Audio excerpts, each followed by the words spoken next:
오늘 이제 8일차입니다. 8일차 메시지 이번 주에 오늘부터 시작해서 금요일까지 매주 오전 10시에 시작될 텐데 이 시간들을 잘 구별하셔서 놓치지 말고 잘 들으시고 여러분의 남은 인생 가운데 잘 소화하셔서 영적으로 그냥 아는 자가 아니라 깨닫는 자가 아니라 실천하셔서 순종함으로 승리하실 수 있기를 간절히 원합니다. 오늘 제목은 탁월함입니다. 탁월함. 제가 1강부터 이제 오늘 8강이 진행이 되는데요. 이게 하나하나가 다 도미노라 그랬죠. 그래서 첫 번째 도미노가 해결 안 되고 오늘 강의 들어봐야 그냥 노력하고 애쓰다 끝나는 겁니다. 그래서 오늘 처음 강의를 들으시는 분들은 다시 1강으로 돌아가셔가지고 하나하나 소화하시면서 이렇게 따라오셔야 됩니다. 오늘 8강은 탁월함인데요. 먼저 우리 잠언 말씀을 좀 읽고 본문을 읽고 우리가 이 탁월함에 대해서 좀 풀어가도록 하겠습니다. 우리 본문 말씀 띄워주시면 되겠습니다. 다 같이 읽어보겠습니다. 여호와를 경외하는 것이 지식의 근본이거늘 미련한 자는 지혜와 훈계를 멸시하느니라. 자, 오늘 제목이 탁월함인데 이 탁월함의 비밀이 어디에 있는가에 대해서 좀 말씀을 드리고 또 구체적으로 어떻게 하면 탁월해질 수 있는가에 대해서 이 how to do 진짜 액션 플랜에 대해서 제가 여러분들에게 구체적으로 좀 말씀을 드리려고 합니다. 이 성경에서 탁월함을 말하고 있는데요. 여호와를 경외하는 것이 이제 시작이든 시작. 그러니까 하나님을 경외하지 않고 하나님을 만나지 않고 세상에서도 탁월한 자들이 많습니다. 특별한 사람들이 있어요.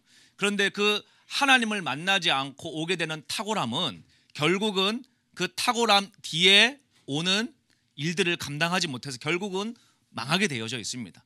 그래서 어떤 사람이 뭐 대단한 바이올린 천재라 할지라도 대단한 예술가라 할지라도 대단한 문학가라 할지라도 그 모든 탁월함들이 지혜의 근본 시작점이 이 파운데이션이 하나님을 경외하는 것이기 때문에 하나님을 경외함 없이 그 위에 탁월함의 이 성들을 쌓아도 결국은 모래성 위에 지은 집처럼 언젠가는 다 무너지게 되어 있습니다.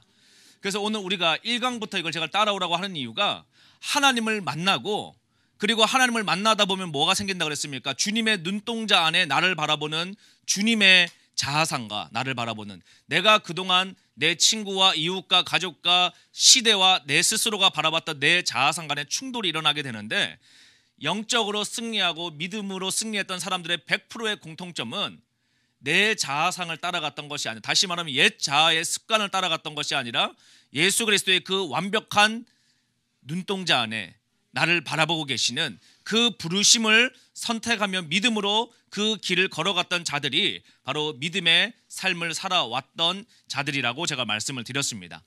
그리고 그것을 우리가 살아내기 위해서는 이것이 사도 바울도 그랬던 것처럼 날마다 이 게임이 반복이 됩니다. 그러니까 어제까지 내가 이 삶을 살았다 할지라도 내가 남은 주님 앞에 서는 그날까지 이 반복되는 이 거룩한 습관입니다. 아침에 눈 뜨면 말씀 먹고 오늘 하루를 말씀으로 사는 거 이게 별거 아닌 것 같지만 이것을 하지 않는 사람들은 실패할 수밖에 없습니다. 지금까지 신앙생활에 실패해왔던 것처럼. 그러나 이 심플한 아침에 일어나면 주님 말씀 앞에 먼저 쓰고 그 말씀이 나에게 실제로 주님이 주시는 레마의 말씀이라고 믿고 그 말씀을 묵상을 해서 붙잡고 오전을 승리하시고 오후를 승리하시고 저녁 시간을 돌파하는 분들은 영적인 생활에서 1승들을 경험할 때마다 영적인 레벨이 올라간다 그랬죠. 그래서 미움에, 시기에, 질투에, 불편함에, 시기 다툼에 이런 여러 가지 이 늪과 같이 우리가 영적인 성장을 하지 못하게 하는 이런 원초적인 마귀의 전통적인 무기들에게 당하지 않고 한 걸음 한 걸음 믿음의 계주를 하며 나아간다라고 말씀을 드렸습니다. 그런데 우리가 이것이 이제 지속되면서 어떻게 한다고 그랬습니까? 또 제가 설명을 드리기를 바로 기도의 능력을 배워야 된다. 우리가 이러한 방법을 다 안다 할지라도 비행기가 여러분 이렇게 하면 목적지 가는구나 하고 도착을 했어도 공항에 왔어도 활주로에 비행기가 도착을 했으면 여러분 에너지의 50% 이상을 다 쓰면서 이륙을 해야 되는데 이륙하는데 쓰지 않고 공항에서 여러분 다른 거에 취미생활 빠져가지고 그냥 활주로 주변을 여러분 그냥 아울리치하거나 여러분 드라이빙하거나 이러면은 비행기가 날아가지 않는다 그랬죠. 그래서 우리가 몰입이라고 하는 단어를 제가 말씀을 드렸는데 전 속력을 다해서 온 힘을 다해서 주님 앞에 달려나가는 자들만이 이 기도의 그물망을 찢고 올라갈 수가 있습니다. 그래서 이거 올라갈 때 당연히 사단이 방해를 하겠죠. 마귀가 하는 일이 그거 못하게 하는 게 마귀의 역할인데, 그래서 새떼가 출몰하고 여러분 이 돌풍이 일어나기 시작을 하고 하지만 이걸 계속 여러분이 온 힘을 집중력을 다해가지고 좌표를 찍고 믿음의 주여 온전케 하신 예수를 바라보면서 쫙 기도해서 몰입해서 올라가기 시작을 하면 영적인 성층권과 같이 이제 난기류가 없는, 드디어 새떼가 없는 공기 저항이 급속도로 떨어지는 영적인 성층권까지 올라간다고 말씀을 드렸습니다. 그래서 성층권까지 올라가게 되면 똑같은 시대에 똑같은 위치에서 살고 있지만 12,000피트 고도가 다르기 때문에 땅에서는 폭우가 쏟아져도 위에는 해가 떠 있는 그런 전혀 다른 시대를 살아가는 삶을 산다라고 말씀을 드렸습니다. 그리고 이렇게 가는데 우리가 매너리즘이 오고 또 다른 거에 한눈을 팔기 시작을 하기 때문에 계속적으로 우리가 이러한 때 여러분 코마 상태가 오지 않도록 다시 영적으로 깨어서 날마다 말씀과 기도의 삶을 통해서 내가 영적으로 성장하게 되면 부르심의 자리로 가게 되고, 부르심에 갈 때에도 그 마지막 순간에도 내가 한 것이 아니기 때문에 나는 없고 예수가 다 이루어주신 그 삶의 겸손한 상태로 우리가 랜딩까지 해야 된다. 이 이야기를 제가 지난주에 말씀을 드렸습니다. 그리고 이제 마지막 지난주 금요일에는 제 그 삶의 간증을 통해 가지고 추진력, 정말 이 삶을 살아가기 위해서 어떠한 가정들을 오게 되었는가에 대해서 여러분들에게 실행력에 대해서 말씀을 드렸습니다. 오늘은 이제 탁월함에 대해서 말씀을 드릴 텐데요. 사실 이번 이 메시지는 여러분 40년 동안에 제 나름대로 이렇게 정말 말씀 펴고 제 인생을 갈아 넣으면서 주님 앞에 이래저래 실수하고 넘어지고 또 일어나고 이거를 계속적으로 반복을 하면서 부르심을 향해서 이 달려왔던 그 과정들을 12개로 엑기스화 시킨 겁니다. 그래서 여러분들이 이것을 듣고 그냥 뭐 은혜 받고 해봐야 별 의미가 없어요. 실행을 해야지만 여러분 것이 됩니다. 그리고 실행하는 사람들은 언제나 소수입니다. 지금 여러분 동시간대에 전 세계에서 수천 명이 듣고 있고 뭐 2, 3일 지나면 4, 5만 명씩 들어도 이것을 듣고 그냥 은혜 받고 흘려보내는 사람은 아무 변화가 일어나지 않습니다. 그냥 10년 후에 똑같아요, 여러분. 그러나 오늘 이 메시지를 듣고 정신을 바짝 차려가지고 나의 삶의 결단을 딱 하고 몰입해서 집중해서 여러분 도미노 1번부터 세우기 시작하는 사람들은 반드시 여러분의 삶의 부르심을 대면하게 돼 있고 하나님을 만나게 돼 있고 여러분 3년 후, 5년 후, 10년 후에 지금과는 전혀 다른 여러분 영적 대기권이 다른 높이에서 주님 앞에 부르심을 달려가게 될 줄로 믿습니다. 오늘은 이제 탁월함인데요. 이 탁월함은 세상을 이기는 무기입니다. 그러니까 다시 말하면 우리 기독교인들이 여러분 하나님이 부르실 때 교회 안으로 불러가지고 여기서 떡국 해먹고 놀으라고 보낸 게 아니에요, 여러분. 그냥 우리끼리 모여가지고 여러분 수다 떨고 커피 마시고 뭐 누구 욕하고 뭐 누구 여러분 뒷담화 까고 이런 거 하라고 우리가 하나님이 교회로 부르신 게 아닙니다. 교회는 은혜 받고 여러분 현장 필드는 여러분의 일자리, 여러분의 가정, 교회 문 열고 나가는 곳이 여러분의 실제 삶의 필드지 교회가 여러분 부르심의 자리가 아니라는 것입니다. 그래서 교회를 여러분의 인생에 회피 장소로 사용하시면 절대로 안 됩니다. 젊은 사람이건 나이가 있으신 분들이건 교회가 내 시간을 낭비하게 만드는 것을 정당화시키는 공간으로 절대로 쓰시면 안 돼요, 여러분. 잘 들으십시오. 특별히 젊은 청년들도 청년 때 여러분 제가 대학부 가보면은 여러분 이게 그냥 완전히 세상에서는 정말 아무 준비도 하지 않으면서 그냥 교회에서 열심히 봉사하는 거를 자신의 뭔가 그 세상에서 이룰 수 없는 것들을 대체하려고 하는 그런 자신의 인생을 속이면서 그래서 남들이 볼 때는 굉장히 헌신적이죠. 남들이 볼 때는 정말 대단히 귀하게 여기죠. 그런데 여러분 그렇게 10년 후 20년 후 떠나가지고 여러분 교회 떠납니다. 시험 들어가지고 세상에도 정착을 못하고 믿음도 뿌리를 못 내리고 인생의 소중한 시간들을 주님 앞에 대면하고 현장에 대면을 해야 되는데 회피하려고 우리 인간은 기본적으로 죄인이기 때문에 현실을 직면하지 않습니다. 그냥 어떻게든 자아를 정당화 만들어서 이유를 만들어서 나를 지키려고 한단 말이에요. 그런데 오늘 메시지 잘 들으시고 정신을 바짝 차려야 돼요, 여러분. 안 믿는 사람들이요. 어떤 경우는요. 믿는 사람보다 더 열심히 삽니다. 정말로 여러분.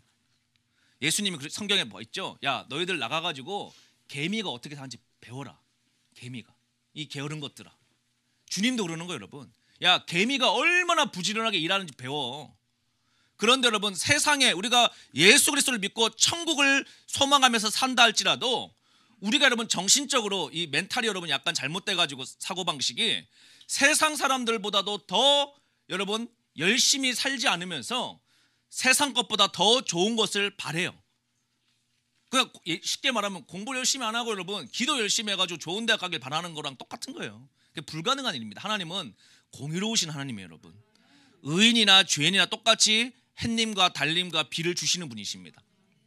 그래서 오늘은 여러분 이 탁월함에 대해서 따라오셔야 되는데, 그러려고 그러면은 이 시대가 어떻게 전환되고 있는가에 대해서 우리가 좀 큰 그림을 볼 수가 있어야 됩니다. 첫 번째로는요, 1차 농경 시대가 있었죠. 옛날에 뭐 옛날 옛적이라고 해봐야 뭐 우리나라로 치면은 100년도 안 된 이야기입니다. 우리가 주 산업이 농업이었으니까.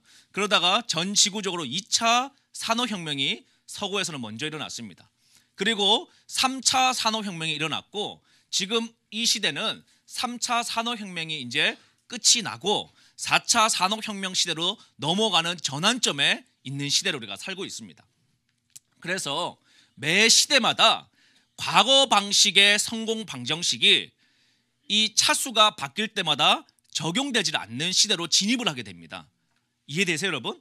자, 농경 시대 때는 부의 가치가 노동력이었습니다. 그래서 여러분 힘센 사람이 1등이었어요. 노동력이 강력한 사람.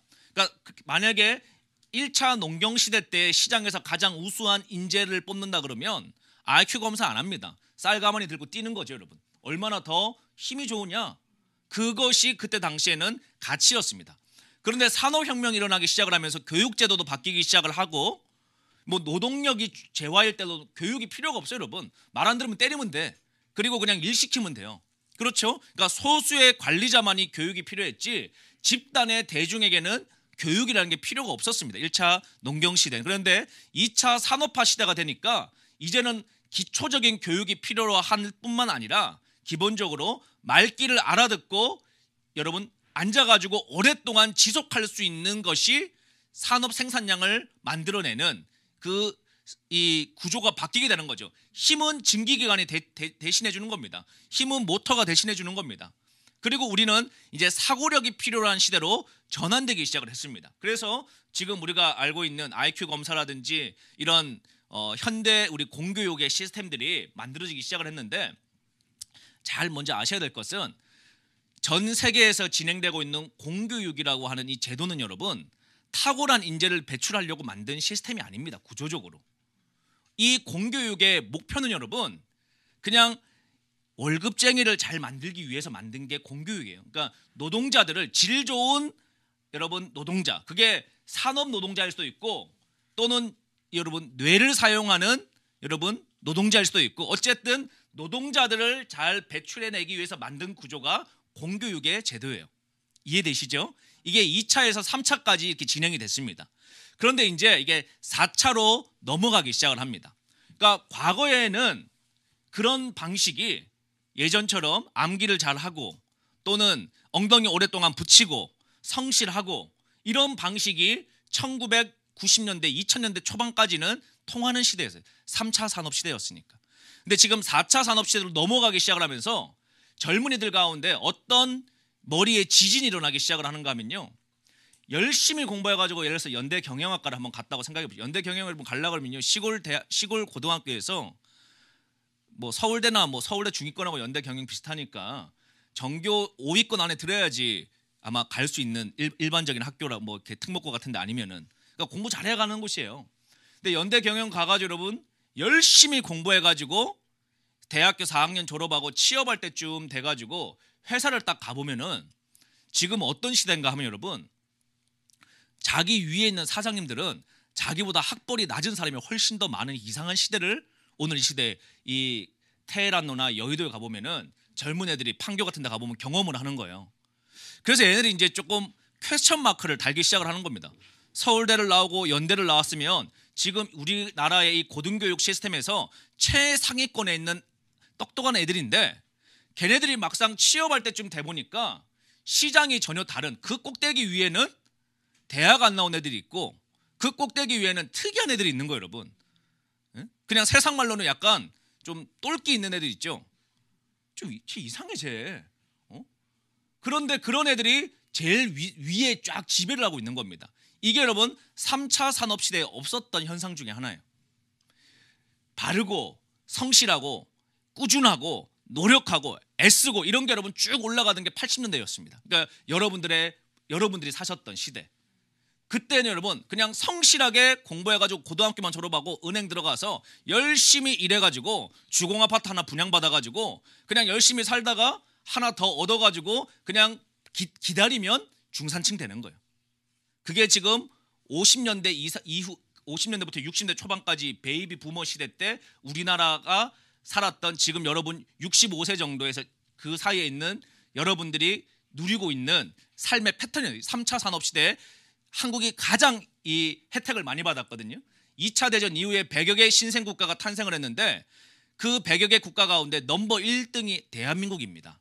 민주화와 산업화를 완벽하게 성취한 나라가. 그 시대를 완벽하게 그 구조적인 국가적인 흐름에 바람을 탔던 사람들이 바로 베이비 부머 시대 50년대에서 60년 사이에 태어나셨던 분들이에요.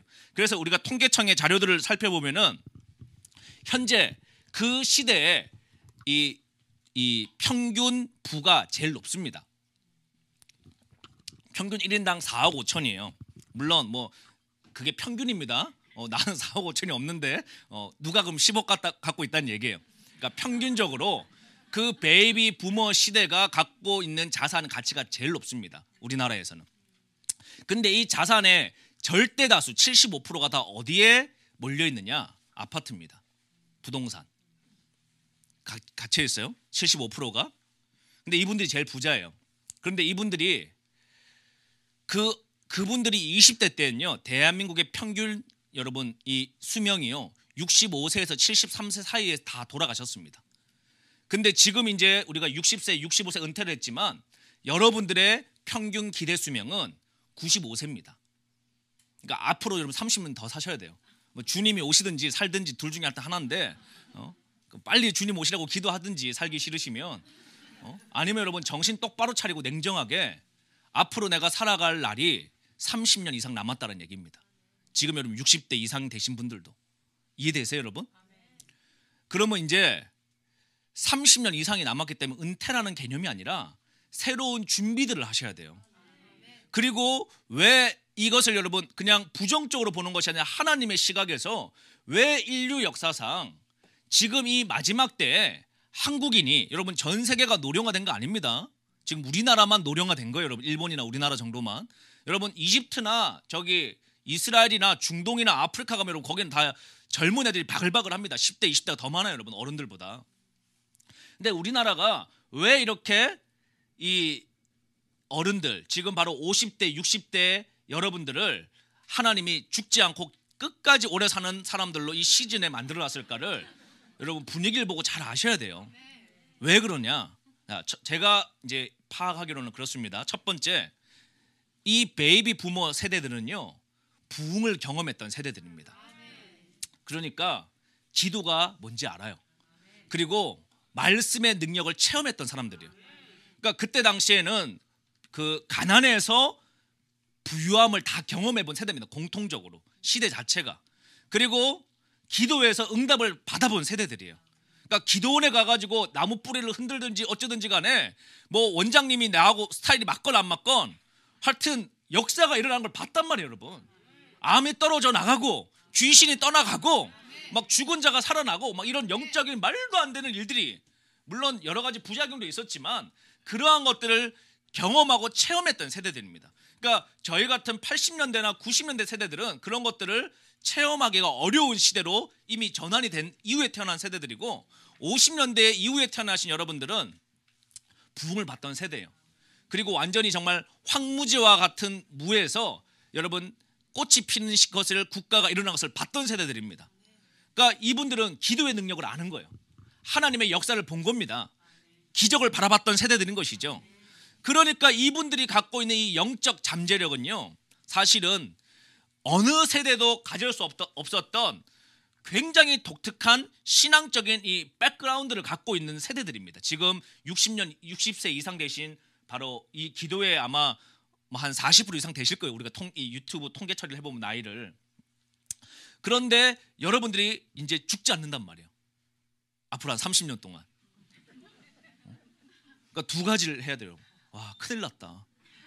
하나는 내가 가진 돈이 별로 없는데, 이 아마 고민이 되실 거예요. 첫 번째로 이제 내가 갖고 있는 재산, 인컴은 더 없어.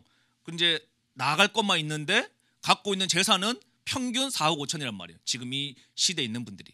그런데 75%가 부동산에, 아파트에 갇혀 있어요. 이 지금 분들이요. 그런데 죽지 않는데, 그럼 어떻게 되냐? 오늘부터 비타민을 끊어야 되나? 빨리 줄게. 또 드실 거잖아요, 여러분. 다 그래도. 그럼 이거 어떡하냐? 이걸 잘 봐야 돼요. 준비 안 된 분들은 여러분 앞으로 시대가 재앙이 옵니다. 정말로. 여러분 준비 안 되면요 재앙이 와요. 정말 어려운 시대가 옵니다. 개인적으로. 근데 준비된 자들에겐요 하나님의 그 탁월함을 가지고 여러분들의 60년의 인생, 여러분의 50년의 인생, 여러분의 20년, 뭐 20, 30대는 오늘 강의 사실 들으면 여러분 이거는 저한테 정말 제가 그 스태프들한테 얘기했는데, 이건 이제 한 1,000만 원 받고 팔아야 되는 강의예요. 정말 여러분, 내가 세상에서 강의했으면은 1,000만 원 주고 하라 그래도 아마 들으러 올 거예요, 여러분. 그런데 여러분들이 이걸 잘 들으시고, 여러분 나는 뭐 60살이 넘었는데 내가 무슨 내가 탁월함이 필요해. 죽을 일만 나머지 안 죽는다니까, 여러분.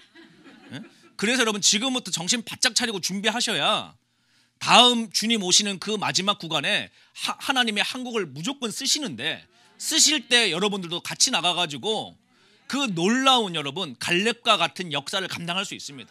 여러분 모세 콜링 받은 거 80대였습니다. 그런 여러분 정신 우리가 바짝 차려야 돼요. 내가 지금 60인데 65세인데 여러분 나이 든 척하시면 안 된단 말이에요. 건강관리 똑바로 하시고 정신 바짝 차려가지고 여러분 주님 오시는 그날까지 내가 갈렙의 영을 달라고 기도하고 여러분 탁월함을 준비하셔야 될 줄로 믿습니다. 자, 그러면 이제 앞으로 시대가 어떻게 되느냐? 첫 번째로 여러분 우리가 부동산이 75% 갖고 있다고 그랬는데, 앞으로 여러분 내년부터 이제 시작입니다. 이미 지금 뭐 초입기라 가지고 분위기가 살살 무르익고 있는데, 여러분 아직 부동산 빠진 것도 아니에요, 여러분. 이제 시작입니다, 시작. 그래서 여러분 향후 2020 우리 코로나가 3년 됐죠, 지금 3년. 2020년 2월 3월부터 시작해서 2020년, 2021년, 2022년, 내년 2023년입니다. 자, 내년부터 2023년 딱 시작되면 2023, 2024, 2025 3년 동안 경기 침체 구간입니다. 그러니까 경기 침체라는 걸 IMF 같은 거라고 생각하시면 돼요. 그냥 쉽게 생각하시면은. 근데 IMF는 아시아랑 러시아나 신흥국만 왔다 그러면은 이번에는 전 지구적으로 터는 금융 위기입니다. 전 지구적 목적이 있습니다. 그건 제가 내일쯤에 이제 하려고 그러는데, 한 3년 동안 여러분 경기 침체예요. 그러면 어떻게 되느냐? 부동산 버블이 다 꺼집니다. 그래서 어느 정도까지 꺼질 건지는 이제 미국의 기준금리 상단이 어디까지 가느냐가 보고 이제 우리가 결정 지을 수가 있는데, 미국의 FOMC 이번 주에 또 열리는데 계속 올라갑니다, 여러분. 계속 올라가요. 각도만 약간 꺾은 것뿐이지, 일본 때문에. 그런데 이거 올라가면은 이제 4%인데 이번 주에 뭐 4.5 정도 되겠죠. 이게 내년 초에 5% 초반에서 멈출 거라고 시장이 기대를 하고 있는데 택도 없는 소리입니다. 미국은 인플레이션 잡는 게 목표가 아니라고 했죠. CPI, 인플레 지수, 물가 상승 지수가 약간 꺾이니까 두 번째 FOMC에서 뭐 갖다 댑니까? 실업률 갖다 대죠. 실업률 지금 미국 완전 고용 상태입니다. 얘네들은 실업률을 잡는 게, 여러분 인플레이션을 잡는 게 그게 목표가 아니에요, 여러분. 돈을 잠궈가지고 중국을 잡는 게 목표입니다. 중국을 잡는 게. 그런데 중국을 잡을 때 중국 잡는다고 말하고 할 수 없잖아요. 대놓고 국제관계에서. 그건 뭐 전쟁하자는 얘기인데. 그렇기 때문에 명분을 찾는 거예요. 그냥 대중적으로 설득하기 위한. 이게 이제 시작이 되는데 우리나라도 껴있기 때문에 같이 돈이 마르는 거예요. 돈이 마르기 때문에 이미 동맥경화가 이미 이제 시장에서 드러나기 시작을 하고 있죠. 그래서 제가 말씀드린 게, 국채 장단기 금리 차가 일어나게 되면은 반드시 금융위기가 오는데, 역사를 우리가 뒤져보면 그러면은 장단기 금리 차가 왜 오느냐? 미국이 금리 올리면은 장단기 금리 차가 나는 겁니다. 장단기 금리 차가 난다는 얘기는 시장에서 돈이 없다는 얘기예요. 무슨 말인지 아시겠죠? 그래서 원래 우리가 은행 가가지고 3개월 적금 넣는 것보다 3년 적금 넣으면 이자 많이 주잖아요. 2년 넣으면 더 많이 주고 1년 정기 적금 넣으면 많이 주잖아요. 그런데 원래 국채도 마찬가지인데 장단기 금리 역전차가 나면은 당장 3개월짜리가 금리가 더 높고 10년짜리가 더 낮다는 얘기예요. 5년짜리가 더 낮고. 이게 이미 크로스가 됐습니다.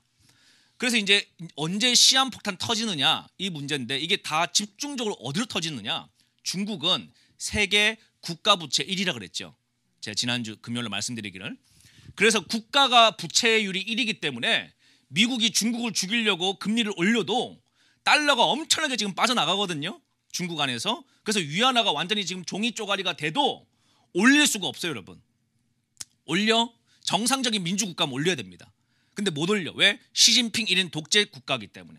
금리 올리죠. 시진핑이는 여러분 광장에 끌려 나와야 됩니다. 그러면 국민들이 이게 분노가 여러분 감당이 안 돼요. 지금 마스크만 3년 동안 쪼아도 저 국민들이 폭발 직전인데 국가가 여러분 어려움이 오면은 그 모든 체제가 다 시진핑한테 오기 때문에 그 광장에 끌려 나와서 죽어야 된단 말이에요. 시진핑이 죽고 싶겠습니까, 여러분? 안 죽고 싶겠죠. 그러니까 금리 안 올리고 끝까지 버티는데 언제까지 못 버팁니다. 못 버텨요. 지금 중국에 여러분 미분양이 우리나라는 지금 4만 채거든요. 4만 채, 10만 채 넘어가면 여러분 완전히 시장이 무너진다고 우리나라는 보고 있거든요. 그런데 중국은 미분양이 100만 채입니다. 물론 우리하고는 뭐 시장 규모가 다르지만 그런데 하여튼 100만 채 여러분. 중국이요 국가부채 세계 1위입니다. 일본 국가채무 세계 2위입니다. 그러니까 일본하고 중국 금리 못 따라 올리죠. 그만큼 상태가 안 좋은 거예요, 여러분. 우리나라는 끌어올리고 있죠. 미국하고 1% 차이 내면서. 우리나라는 국가 채무가 별로 없어요, 여러분. 상대적으로. 물론 전 정부 때 하도 많이 퍼줘가지고 좀 나라가 안 좋아지긴 했지만은 그래도 지금 허리띠도 쫄라매잖아요, 여러분. 응? 국가 채무를 줄여야지 나라가 부도가 안 나니까. 우리 한번 부도 난 경험이 있기 때문에 안단 말이에요. 이 재무 관리하는 저 공무원들이 안단 말입니다. 이 시스템을. 그런데 우리나라는 개인 부채가 세계 1위예요. 그런데 금리가 올라가죠. 그러면 그게 무슨 얘기냐? 한국인들에게는 내년부터 여러분 핵폭탄이 어디로 떨어지느냐? 개인한테 떨어진다는 얘기입니다. 이미 이제 맞아서 죽는 사람들이 나오기 시작을 하죠. 오늘 제가 아침에 좀 전에 기사를 하나 보니까 아파트 2,000채인가 뭐 갖고 있는 빌라왕이 심장마비로 죽었대요. 심장마비가 얼마나 하지 여러분? 감당이 안 되는데 지금. 갭 투자할 때야 계속 올라가니까 자기 자본 없이 했지만은 지금 빠지고 있는데 여러분 됩니까? 깜빵 가거나 심장 멎어 죽거나 죽는 거예요, 여러분. 이런 게 하나의 대표적인 시그널입니다. 지금 여러분 지금 시장에 여러분 뭐 이런 얘기 하면 또 그 기업 다니시는 분들한테 안 좋으니까 하여튼 여러분 우리나라의 10대 그룹사 안에 부도설도 돌고 있습니다. 자금이 안 돌아요, 여러분. 회사채가. 네? 우리나라에 여러분 10위권 안에 드는 그룹사가 돈이 없습니다.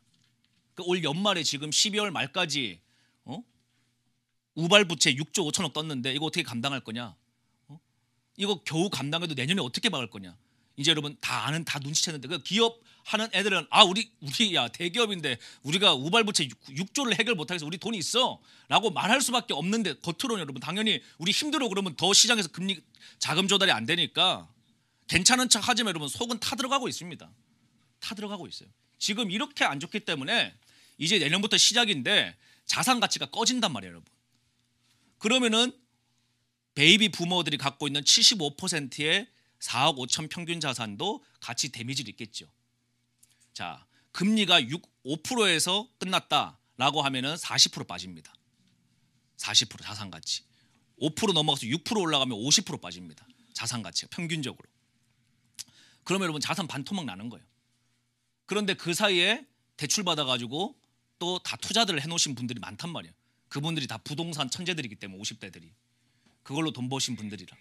그래서 여러분 이게 팍팍팍팍 꺼집니다. 그게 앞으로 3년 동안에 경험할 전 세계적인 일들인데 한국인들이 더 타격이 심하겠죠. 한국인들이 유독 자산이 그쪽에 많이 쏠려 있기 때문에. 자, 이런 시대 우리가 알고 있어야 됩니다. 우울해도. 네. 두 번째. 그러면서 여러분 이런 시대가 확 지나가고 나면은 어떤 시대가 도래하느냐. 앞으로 2024, 5, 6년 막 정신없이 여러분 내 집 지키려고 교회 다니면서 울부짖고 막 이렇게 시간 허송세월 낭비하고 나면은 새로운 시대가 딱 시작되면 어떤 시대가 오느냐.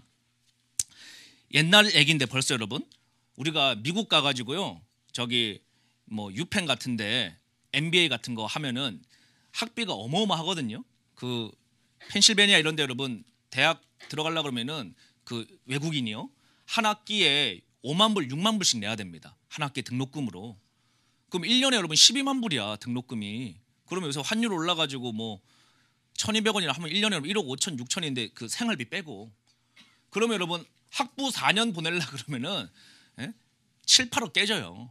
7, 8억. 그런데 MBA 대학원 과정이 돈 더 1억 5천씩 듭니다. 그거 다 하면 몸값이 올라간단 말이에요. 그래서 제일 거기 와튼 같은 데 나와 가지고 갈 수 있는 최고 회사가 골드만삭스입니다. 골드만삭스. 그래서 이게 미국에 있는 뭐 저기 미국의 강남이 어딥니까? LA에 어디지? 어디야? 갑자기 기억이 안 나네요. 하여튼 거기 한국인들 많이 사는 동네 있잖아요. 그 하여튼 뭐 거기 있습니다. 어딘지. 얼바인. 얼바인에 이제 아줌마들 자랑이 모이면은 우리 애가 이번에 골드만삭스 들어갔어. 그러니까 내가 한턱 쏠게. 뭐 이런 거 한단 말이에요. 다 미국에 있는 분들이. 골드만삭스가 그만큼 연봉을 많이 주는 대단한 회사인데 그 골드만삭스에 애들이 연봉이 셉니다. 한 명에 여러분 뭐 3억씩 이렇게 줘야 된단 말이에요. 1년에. 밑에 애들도 그 뭐 위에 애들은 훨씬 더 많이 주는 거고. 그러니 얼마나 연봉이 세요, 여러분. 1년에 뭐 25만 불씩 주면은. 그런데 골드만삭스에 어떤 일이 일어났는가 하면 여러분 600명의 애널리스트가 있었는데 598명을 한 방에 해고시킵니다. 어느 날. 자, 한번 생각해 보세요. 미국은 우리하고 다르게 고용 노동의 유연화가 있기 때문에 자르고 뽑고 하는 게 그냥 가 이러면 그냥 끝나는 거예요, 여러분. 뭐 데모하고 있는 게 없습니다. 그 시장이 유연하기 때문에. 우리나라는 노조들이 있고 막 이렇게 하니까 자르려 그래도 여러분 뭐 명예퇴직금도 줘야 되고 네가 신청해라 하고 설득도 해야 되고 막 책상도 막 저쪽에 갖다 놓고 이렇게 압박도 주고 해야 되지만 그냥 미국은 그냥 빠이빠이 하면 끝이에요, 여러분. 그래서 저기 트위터 인수하고 나서 여러분의 메일로 잘 가라 이러면 그냥 다 끝나는 거예요, 몇백 명이. 그게 미국인데 598명 한 방에 다 내보낸 거예요. 연봉 3억에서 5억짜리 그 최고 인재들이. 자, 한번 거기에 들어간 게 여러분의 자녀라고 아니면 여러분이라고 한번 생각해 보십시오. 내가 와튼 나왔어요. 내가 예일 나왔어. 내가 뭐 하버드의 최고 금융학부 나왔어. 다 좋은 데 나왔는데 뭐 시카고 나왔어. 그런데 내가 골드만삭스 들어가고 3년 차야. 나 막 지금 뭐 완전히 자존감이 지구를 쩔어. 막 그렇게 살고 있는데 아침에 갔는데 회사에 내 자리가 없어. 나만 잘못했나? 우리 부서 전체가 598명 다 없어졌어. 2명 빼고. 이게 무슨 일인가? 무슨 일이야? 이게 무슨 일일까요? 이게 2013년도 일이거든요. 벌써 10년 전 얘기입니다. 당시에 케인쇼 테크놀로지라고 하는 회사가 설립되는데 애널리스트가 하던 기업 분석을 컴퓨터가 대체를 합니다. 데이터를 넣어주면. 이거를 프로그램을 개발해요. 애들이. 젊은 애들이. 그걸 개발해가지고 골드만삭스 갖다 주는 거 사장님한테. 야, 우리가 이거 개발했는데 이거 한번 써봐. 니네 애널리스트보다 더 좋을걸? 자, 3억 받는 애들이 여러분 점심 먹죠. 퇴근하죠. 휴가비 줘야 되죠. 상여금 줘야 되죠. 자리 만들어줘야 되죠. 장비 줘야 되죠. 그거 얼마나 돈 많이 듭니까? 케인쇼 테크놀로지라고 하는 컴퓨터가 프로그램 하나인데 요걸 딱 돌려보니까 600명이 여러분 600명이요. 한 달 동안 하는 일을요. 이 슈퍼컴퓨터 한 대가 3시간 20분 만에 끝냅니다. 동일한 아웃풋을. 자, 그러면 여러분이 골드만삭스의 사장입니다. 600명 데리고 있겠습니까? 자르고 얘 컴퓨터 관리하는 2명만 놔두고 다 자르겠습니까? 당연히 자르죠, 여러분. 내가 안 자르면 우리 회사가 망하는데 다른 회사는 다 자를 텐데 앞으로. 그러면 이제 우리는 이렇게 생각한다. 다행이다. 내가 그럴 줄 알고 골드만삭스 갈 생각도 안 했어. 그렇게 생각하면 여러분 침팬치. 침팬치도 여러분 성장할 수 있습니다. 그러니까 잘 들으시고 침팬지에서 머물면 안 돼요, 여러분. 나 골드만삭스가 뭔지도 몰랐어. 그럴 줄 알고 이러면 여러분 돌고래 되는 거예요, 정말. 왜 죽는지 모르고 죽는 거예요, 여러분. 그러면은 자, 이게 600명 이렇게 날아갔는데 이게 얼마나 큰 지식시장에 지진이 났느냐. 얼마나 큰 지식시장에. 여러분 지금 개 하나가 골드만삭스 들어가려고 그러면 엄마가 투자한 게 10억입니다. 10억. 개를 하나 키우려고 뒷바라지 한 게. 그것도 여러분 10억만 투자해서 되는 게 아니고 전교 1등하는 애가 10억 투자해가지고 거기 들어갔단 말이에요. 그러면 최소한 내가 한 10년, 15년은 거기서 3억, 5억씩 빨대 꽂고 50억은 뽑아내야 이 돈의 시장 가치, 미래 가치 평가해보면은 남는 장사란 말이에요. 그래서 한 10년 들어가가지고 한국에 뭐 무슨 회사의 지사장 같은 거 와가지고 뭐 어디 우리나라 대기업의 금융 파트 부사장 이런 거 해가지고 먹고 살면 이제 본전 뽑는다고 생각하고 간 건데 뭐 1, 2년째 잘려요, 여러분. 뭐 경력도 안 되는 거죠, 그거는. 근데 왜 이렇게 됐느냐? 4차 산업의 이게 신호탄 같은 거예요, 여러분. 4차 산업의 신호탄. 자, 다시 말하면 여러분 앞으로 직업혁명이 일어납니다. 이 코로나 시즌 끝나고 금융위기 끝나고 나죠. 그러면은 사람들은 옛날 3차 산업시대 때 살았던 생존 방식으로 생존을 도모합니다. 본능적으로. 우리들은. 왜? 1차 산업 때 2차, 3차가 올 때 그때 당시에는 그 당시가 이기는 삶이었으니까. 야, 고구마 먹고 그 알통을 키워라. 그래야 우리가 먹고 산다. 근데 여러분 고구마 먹고 알통 키우는 사람들은 노예되는 거예요. 그때 산업혁명 시대를 읽었던 사람들은 새로운 기회를 보는 거죠. 자, 마찬가지로 지금 3차 산업혁명에서 4차 산업으로 넘어가는 이 전환점 때 옛날 방식으로 세상의 노예들은 노력해라 이런단 말이에요. 노력하면 노예된다니까 여러분. 노력하면 여러분 병들어 죽어요. 그 방식이 아니고 탈출을 해가지고 부르심으로 가야 되는데 그럼 우리 부르심의 필드가 어떻게 바뀌는지를 알아야지 부르심을 준비할 거 아니에요 여러분. 나 혼자 뭐 돛 닦는 거 아니잖아요 여러분. 그래서 제가 이 세상 얘기를 하는데 이걸 여러분 인본적으로 들으시면 안 돼요. 내가 하나님 앞에 부르심을 향해서 나아가는데 세상이 어떻게 바뀌는지 이사갈의 지파에게 주님 뭐라고 요구했습니까? 시세와 정세를 아는 기름을 부어줬다 그러잖아요. 그러니까 세상이 어떻게 돌아가는지 메커니즘을 볼 수 있는 눈이 있어야지 영적으로 준비해가지고 엉뚱한 준비를 안 하지 않겠습니까? 그래서 이거 얘기하는 거니까 오해하지 말고 잘 들으세요. 자, 그런데 여러분 이게 의료계뿐만이 아니고 모든 분야에 지금 침투하기 시작을 했습니다. 자, 우리나라 여러분 인문계에서 제일 공부 잘하면 가는 게 로펌 아닙니까? 서울대 법대 나와가지고 로스쿨 들어가가지고 변호사 되는 거 아니에요 여러분? 그럼 서초동에 저게 변호사 차리고 고부가 같이 비즈니스라고 하는데 우리나라에도 여러분 이런 IT가 장악을 하기 시작을 하니까 한번 보십시오. 원래 여러분 옛날에는요 변호사 할 때 부장 판사나 뭐 부장 검사 정도에서 한 경력 15년 정도 있는 사람이 이제 나오면은 그쪽 분야에 바삭하게 알고 전화 때리면 어디에 누가니 다 안단 말이에요. 자기 이 앞뒤로 그 라인들이 있으니까. 그래서 이제 정관 예우를 받는데 판례 검토라는 걸 합니다. 뭐 우리들이 개인들이 여러분 무슨 변호사 왔다 갔다 할 일이 뭐가 있겠어요. 특별한 일이 없어. 그런데 기업들은 이렇게 이래저래 소송거리가 많기 때문에 또 법리 해석이 골치 아픈 게 많기 때문에 판례 검토를 맡겨요. 이 사건 수임을 하기 전에. 그러면 예를 들어서 뭐 광장이라든지 김앤장이라든지 뭐 어떤 우리나라 메이저 그런 로펌 회사에다가 판례 검토를 맡깁니다. 그럼 판례 검토 보통 일주일 정도 걸립니다. 간단한 사건도. 변호사들이 막 밤새서 일하는 게 아니잖아요, 여러분. 느긋하게 일하니까. 그럼 판례 검토 하는데 여러분 그냥 기본 옛날 얘기입니다. 500만 원 정도는 줘야 돼요. 어떤 사건 검토해달라.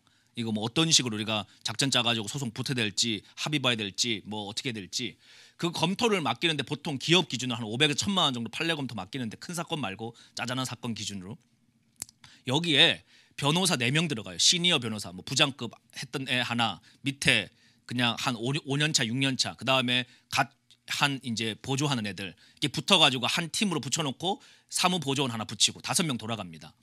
그렇게 하면 500만 1000만 원 주는 거예요. 그 사건. 근데 그 변호사들이 그거 한 건만 판례 검토하기 위해서 한 주 동안 그렇게 하면 지 월급도 안 나오는데 여러 건 하겠죠. 그거 해가지고 나오는데 일주일 걸린단 말이에요. 그럼 기업 입장에서 일주일 주고 얘가 내 사건에만 집중했는지 대충 했는지 이 정량적 검토를 할 여유도 없어. 그냥 브랜드 믿고 가는 거지. 그냥 변호사하고 오랫동안 일했으니까. 그렇죠? 그런데 판례 검토 프로그램이 딱 나옵니다. 우리나라도. 판례 검토 프로그램. 그러니까 여러분 판례 검토라는 시장이 없어져. 판례 검토라는 시장 자체가. 왜? 클릭하면 1초 만에 나와. 최신 자료까지. 이제 부장 판사도 여러분 판사복 벗고 나서는 업데이트 안 한단 말이에요. 최근 판례 동향 뭐 성실하게 공부한 분도 있겠지만 어저께 나온 판례까지 어떻게 합니까? 근데 컴퓨터는 그냥 클릭하면 어저께까지 나온 것까지 다 돼가지고 딱 나와 여러분. 자, 국제 판례 동향 미국 거 쫙 데이터 넣으면 바로 나옵니다. 그러면 여러분 같으면은 500만 원 주고 변호사한테 판례 검토 맡기겠어요? 그냥 사이트 들어가서 회원 가입하고 여러분 판례 검토 신청하겠어요? 당연히 물론 정보가 없는 사람은 또 변호사 찾아가겠죠. 그렇지만 전체적인 시장은 없어져 버려요 거의. 그래서 여러분 변호사들이 비상이 걸린 거예요. 거기다가 똑같은 사건에 대해서 어플 같은 걸 누가 만들어 가지고요 변호사끼리 입찰을 붙입니다. 그러니까 변호사협회에서 난리가 난 거예요. 우리가 지금 무슨 뭐 3D 업종이냐? 우리가 이렇게까지 해야 되냐? 우리가 스카이 출신인데 우리가 이렇게까지 막 서로 내가 이거 재판하겠으면 내가 더 잘할 수 있습니다. 막 이렇게 서로 해야 되냐? 그래 이게 잘못된 거 아니냐? 그래서 막 소송도 걸고 협회에서 이거 하면 안 된다 그러고 하는데 그래봐야 여러분 잠깐 막는 거지 이 시장의 뚝을 막을 수가 없어요. 잠깐 저항하는 것뿐이지. 그래서 변호사들 여러분 이제 골치가 아픈 거예요. 그러니까 지금 변호사들 이제 뭐 어디까지 들어가려고 그럽니까? 야 내가 부동산도 내가 좀 손대면 안 되겠냐? 내가 싸게 해줄게. 야 공인중개사보다는 변호사가 조금 더 믿을만 하잖아. 이런 소리를 하니까 또 공인중개사 들고 일어나죠 여러분. 왜 우리 밥그릇까지 뺏어 먹냐? 야 우리가 좀 더 다른 시장까지 가면 왜 지금 밥그릇이 없어서 그래요 여러분. 이게 무슨 얘기입니까? 옛날 3차 산업시대 때는요. 그냥 사법고시 통과하면 여러분 가문의 영광이야. 그냥 죽을 때까지 여러분 그냥 빨대 꽂고 사는 거예요. 근데 지금은 여러분 빨대가 구멍이 얇아지고 있다니까요. 그래서 지금 들어가는 옛날에 그래도 빨대 꽂고 있는 사람도 어떻게 뭐 그냥 거기 빨대 꽂고 여러분 간으로도 여러분 검소하게 살아야지. 근데 지금 신규로 들어가는 빨대들은 먹을 게 없는 시장으로 막 들어가는 거예요. 먹을 게 없는 시장으로. 그런데 모르잖아 사람들이. 왜? 엄마 아빠는 여전히 거기가 시장이 좋다고 생각하니까. 왜? 80대 90년대는 사법고시 통과 뭐 이거였거든 인문계에서. 이과에서는 의사 들어가면 이거였잖아요 여러분. 다 이쪽 시장이 여러분 없어지지는 않습니다. 급격하게 없어지지는 않는데 옛날 같지가 않아요. 그리고 거기보다 더 엄청난 위에 여러분 새로운 시장들이 생기는데 앞으로 여러분 보십시오. 그래서 전문직이라고 하는 게 여러분 의사, 약사, 판사, 검사, 변호사, 교사, 공무원, 뭐 세무사, 관세사 이런 것들이 다 우리 사자 들어가는 전문직인데 앞으로 여러분 이제 한 3년 지나고 앞으로 다가오는 시대는 이쪽 시장의 파이가 다 자동화가 많이 되는 시장입니다. 자동화가 많이 돼요. 그러면 자동화 되면서도 내가 살아남으려고 그러면 거기에서 탁월함이 있는 사람만 독보적으로 시장을 지배하게 돼 있습니다. 탁월함이 있는 사람만. 내가 뭐 교사인데 그럼 선교사님 뭐 교사는 이제 끝났다는 얘기냐 변호사 끝났다는 얘기 이게 아니에요 여러분. 이 시장에서 어떻게 되느냐 탁월함이 있는 사람은 더 독보적으로 치고 나가게 돼 있고 그게 없는 사람 옛날에는 그냥 자격증만 갖고 먹고 살던 시대가 점점 끝나가고 있다라는 이야기가 되는 것이죠. 자 이러면은 그러면 어떻게 하면은 탁월해질 수 있느냐에 대해서 자 몇 가지 말씀을 드리도록 하겠습니다. 일단 세상이 여러분 힘들어집니다 앞으로 먹고 살기가. 그래서 이 2023년 도달하기 전에 여러분 영적으로 딱 준비해가지고 3년 동안 막 경제 진동이 막 칠 때 여러분이 영적인 철학을 딱 가지고 중심을 잡고 신뢰를 갖고 믿음을 갖고 1번 도미노부터 치밀하게 딱 세워나가는 사람들은 결국은 몇 번째 도미노가 넘어가기 시작하려 하면은 이게 놀라운 여러분 시너지 효과를 경험을 하게 되는 거예요. 그런데 여전히 그냥 막 정신없이 뉴스에서 나오는데 여러분 코로나 때 언론이 여러분 지금 미디어는요 공포를 비즈니스로 만드는 마케팅 회사입니다. 언론이 여러분 팩트를 전달하는 옛날 신문 저널리즘이 없어진 지 오래됐습니다. 지금 여러분 신문사가 저널리즘이 어디 있습니까? 저널리즘이 어디 있어요 여러분? 지금 우리나라에 그냥 자극, 공포, 두려움을 확대 재생산해서 클릭이 많이 될수록 돈 벌어가는 구조이기 때문에 뭐 기자 자체가 나빠서라기보다는 시장 구조 자체가 정확한 팩트를 팍 날려가지고 종이 신문이 많이 팔리는 프로그램이 아니잖아요 지금은 자극적인 속보를 빵 띄워가지고 사람들이 클릭을 많이 할수록 수입이 따라오는 시스템이기 때문에 저널리즘 자체가 자극적으로 갈 수밖에 없어요. 아무리 뭐 기자들께 뭐야 우리가 좀 자극적으로 하지 말고 가짜 뉴스 하지 말자 그러면 그거 아는 애들만 거지 되는데 계속 니는 그렇게 해. 우리는 더 자극적으로 할 거야. 그러면 걔네들이 더 시장에 여러분 영향력이 커지는데 이 구조란 말이지 언론 자체가. 그래서 코로나가 딱 터지면 여러분 옛날 같았으면 이렇게까지 호들갑 안 떨 일인데 언론에서 막 계속 여러분 24시간 우리 어렸을 때만 해도 여러분 12시 되면은 동해물과 나오고 TV 껐잖아요 여러분. 그러니까 뭐 보고 싶어도 볼 게 없어. 나라에서도 그냥 TV를 끄니까 빨리 잘하고 애국가 1절부터 4절까지 하면서 재우잖아요 여러분. 그런데 지금은 24시간 여러분 365일 뭐 계속 쓰잘데기 없는 거 여러분. 누가 이렇게 뭐 했네 어쨌네 저쨌네 싸웠네 말았네 이거를 계속 해주지. 드라마도 여러분 옛날에는요 허준이 하나 보고 나면 일주일 동안 또 참아야 돼. 한 주 동안 정신 차리고 자기 일에. 지금은 여러분 뭐 시리즈 한 방에 다 나와 뭐 20편씩 10편씩 넷플릭스 같은 데서. 그러니까 여러분 거기 하나 빠지면 그냥 인생 그냥 쑥쑥쑥 갉아먹는 겁니다. 이런 지금 여러분 정말 영적으로 우리가 볼 때는요 완전 지옥 게임이 지옥 게임. 어떻게 하면 저 영혼을 내가 시간 다 잡아먹어가지고 하나님 앞에 쓰임 못 하게 하고 인생을 다 망가뜨릴 수 있을까? 그런데 세상은 여러분 딱 두 가지거든요. 창조적인 사랑과 창조를 소비하는 사랑. 앞으로는 점점 이게 강화됩니다. 창조력이 있는 사람은 여러분 탁월함으로 올라가게 돼 있습니다. 그리고 창조된 것들을 소비하는 사람들은 점점 어려워져요. 그래서 서울대학교 어떤 교수가 이야기하기를 뭐 한 이 상태로 30년이 가면은 우리나라 99%가 그냥 노예 계급, 신노예 계급. 노동력은 AI가 대체할 게 없어. 그리고 유럽에서 나오는 게 뭡니까? 기본소득제 아닙니까, 여러분? 죽지 않을 만큼만 나라에서 죽지 않을 만큼만 다 전 국민이 거지니까 주고 최상위권만 지배하는 이런 시스템이 올 수 있다라고 경고를 하면서 지금 현재 이런 교육 방식이 잘못됐다라고 막 이야기를 해도 우리는 대치동 가면 오늘도 여러분 저 높은 곳을 향하여 달리고 있단 말이에요. 애들이 생각 없이. 자, 그러면 이제 어떻게 하면 탁월해지는가에 대한 구체적인 대충 분위기가 어떻게 되는 건지 여러분 알게 됐죠? 자, 어떻게 그럼 우리가 시대가 바뀌어도 달라지지 않는 탁월함에 대해서 몇 가지를 말씀을 드릴 텐데요. 자, 대체되지 않는 게 뭘까요, 여러분? 어떠한 시대가 와도 대체될 수 없는 것. 대체될 수 없는 게 뭐냐면 여러분 참 희한하게 도미노 1번부터 7번까지입니다. 여러분 컴퓨터가 용서할 수 있어요? 여러분 프로그램 이게 잘 들으세요. 이게 엄청나게 여러분 다양한 의미를 내포하고 있는 겁니다. 이 프로그래밍은 여러분 용서라고 하는 단어 방향으로 프로그래머들이 로직을 짤 수가 없습니다. 효율성을 추구하기 때문에. 그래서 성경적 가치관이 강한 사람들은 여러분 앞으로 시대가 더 고도화되잖아요. 시장에서 대체될 수 없는 유니크한 인물들로 나아갈 수밖에 없는 가치가 있게 됩니다. 점점 세상은 여러분 사랑이 식어져가는 시대가 되거든요. 그런데 내가 사랑하는 법을 배웠다. 내가 용서하는 법을 배웠다. 내가 나는 죽고 예수로 사는 법을 배웠다. 이것이 체화가 된 사람들은요. 다가오는 시대에 세상이 아무리 고도화돼도 세상이 감당할 수 없는 기본적 자질들을 갖고 있는 사람이 되는 거예요. 이게 무슨 말인지 이해되세요, 여러분? 그래서 탁월함이 하나님으로부터 오거든요. 그러면 그 탁월함이 하나님으로부터 오는 구체적인 과정들에 대해서 제가 말씀을 좀 드리도록 하겠습니다. 탁월함이 오는 구체적 과정에 대해서요. 첫 번째 우리 도표를 하나 띄워주시고요.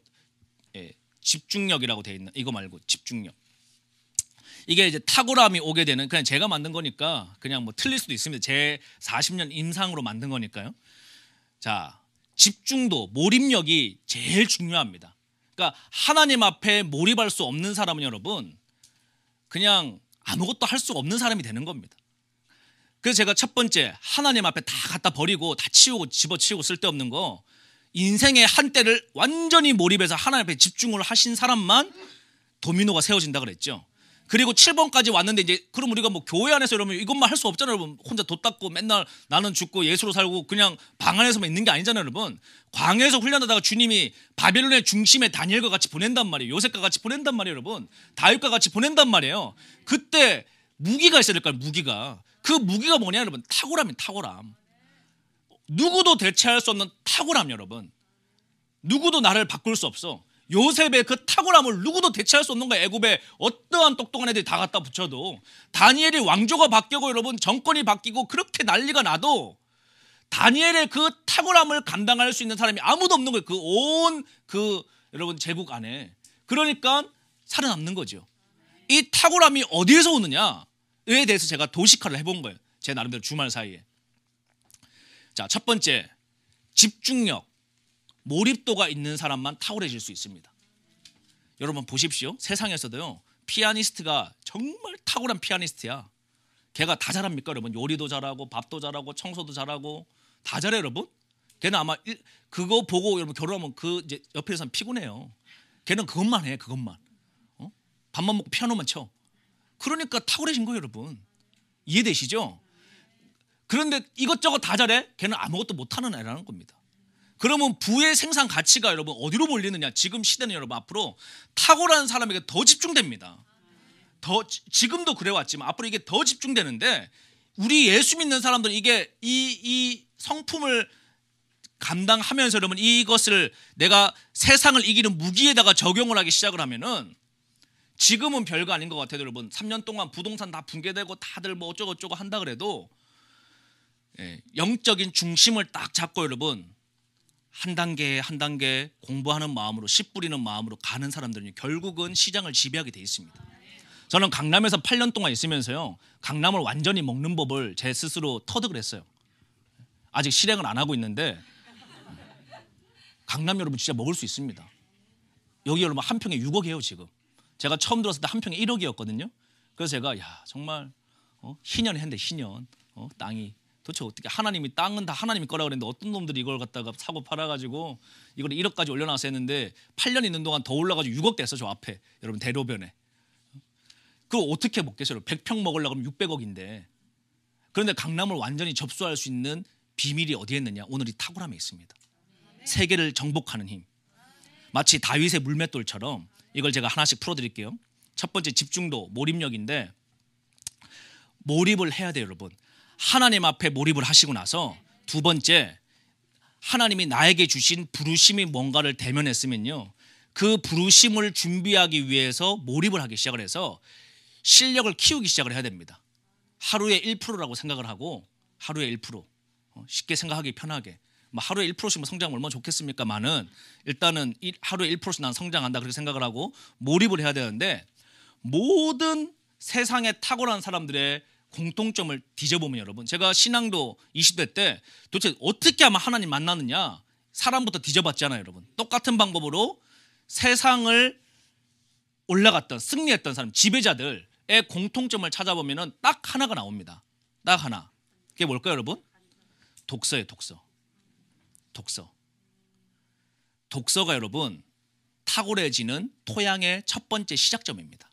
독서. 여러분 독서하고 계세요? 성경도 안 읽는데 무슨 독서를 하겠습니까? 한국인 여러분, 세계 독서 소비량 세계 최저하입니다. 교보문고가 버티고 있는 것은 회장님의 투철한 기업 정신 때문에 버티고 있는 거지, 교보문고 적자예요, 여러분. 저기 월세 주면 훨씬 낫지, 저 좋은 땅에. 우리나라 사람들 책을 안 봐요. 그런데 독서가 여러분 얼마나 중요한가 제가 이제 잘 설명해 드리니까 잘 들어보세요. 저는 독서를 안 했습니다, 옛날에. 그러니까 학교 문제집만 풀었지 독서를 안 했어요. 저는 독서고 뭐하러 하냐, 눈 아프게 그 시간에 뛰어놀지, 이런 마인드여가지고 그냥 농구나 하고 축구나 하고 맨날 그렇게 살았는데, 그래서 어머니가 어릴 때 책을 정말 많이 사줬어요. 집에 막 온갖 백과사전 같은 거, 뭐 온갖 전집, 뭐 문학 전집, 무슨 뭐 역사 전집 어마어마하게 사주셨는데 한 권도 안 봐서, 한 권도 단 한 권도. 그래서 이사할 때 이제 책을 정리하려고 딱 열어보면 풀 떨어진 소리 있죠, 여러분. 단 한 번도 안 펴봐가지고 그 책 풀 떨어진 소리 있잖아요, 찍 하는 소리. 그러면 이제 그날이 저는 끌려서 등짝 맞는 날인 거예요. 야, 어떻게 엄마가 이걸 12개월 할부로 책을 사줬는데 너는 성의가 있어서 한 번씩이라도 펴봐야지. 한 번도 안 보냐. 두드려 맞은 날은 제가 이제 어떻게 했을까요? 아, 책을 사주셔. 일단 폈다 접었다 꽂고 폈다 접었다 꽂고 안 봐. 다음에 맞으면 안 되니까. 그냥 폈다 접었다 꽂는 것만 하는 거예요, 여러분. 계속 폈다 접었다 꽂는 거. 이제 안 맞으려고. 맞아봤으니까 이제 제가 어떻게 하면 맞는지 알잖아요. 그만큼 저는 책을 안 봤던 사람입니다.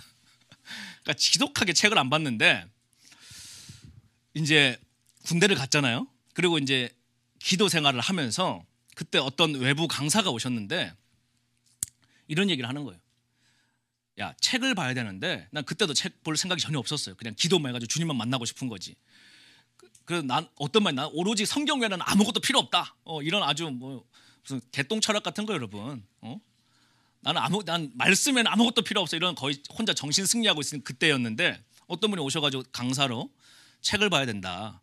100권 보면은 50권 보면은 그냥 학사 학위 그 분야 있는 거랑 비슷하다는 거 수준이. 어느 한 분야 50권 보면은. 그래서 야, 군대 있는 동안 이것저것 대학 다 다닐 돈도 없고 시간도 없는데 내가 관심 있는 분야를 그러면 한번 쫙 훑어봐야 되겠다. 그래서 제가 그때 당시 제일 관심 있는 분야가 어디였느냐? 신앙이었죠. 신앙. 그러니까 여러분 제가 교단 교파를 초월해가지고 신앙 관련 1등 책들, 좋은 책들이 있습니다, 여러분. 신앙에 이거는 무조건 봐야 돼. 그런 책들이 있거든요. 그걸 100권을 쫙 추려내가지고 다 본 거예요, 여러분. 군대에서 신앙 관련 100권은. 그러니까 늘 제 건빵 주머니 바지 건빵 주머니 양옆에는 책 2권이 들어가 있었습니다. 남들이 야, 군복이 모양 안 나게 건빵 주머니 책 넣고 다니냐? 군인은 각이 생명인데 각이 생명이라는 말과 나는 책을 봐야 된다. 그래서 화장실 앉아서 책 보고 일하다가 틈나면 책 보고 교회 가가지고 기도하다가 틈나면 책 보고 계속 책을 보는 거예요. 신앙 관련 책. 그래서 여러분 처음에는 무슨 말인지 무슨 조직 신학 책 보는데 도대체 뭐야 이게 뭐 어떻게 하자는 거 도대체 막 교리도 막 읽다 보면은 뭐 도대체 어떻게 하자는 거 도대체 말장난하는 거예요. 막 이렇게 한 30번까지는 헤매요, 여러분. 그쪽 분야 내가 언어가 생소하니까. 근데 한 50권, 60권, 70권 읽어가니까 그냥 딱 보면 알겠더라고. 아, 신앙이 이런 분위기구나. 그러니까 지금 여러분들이 이제 제 나이가 40인데 강의를 들으시면서 댓글을 제가 쭉 보니까 탁월하다. 또는 이제 교만해서 이런 얘기 하는 거 아닙니다. 여러분 잘 들으세요. 그냥 오해하지 말고. 메시지가 좀 다르다. 뭐 본질적인 걸 이야기해 준다. 접근 방식이 다르다. 비유가 다르다. 왜 그럴까요, 여러분? 왜 그럴까요?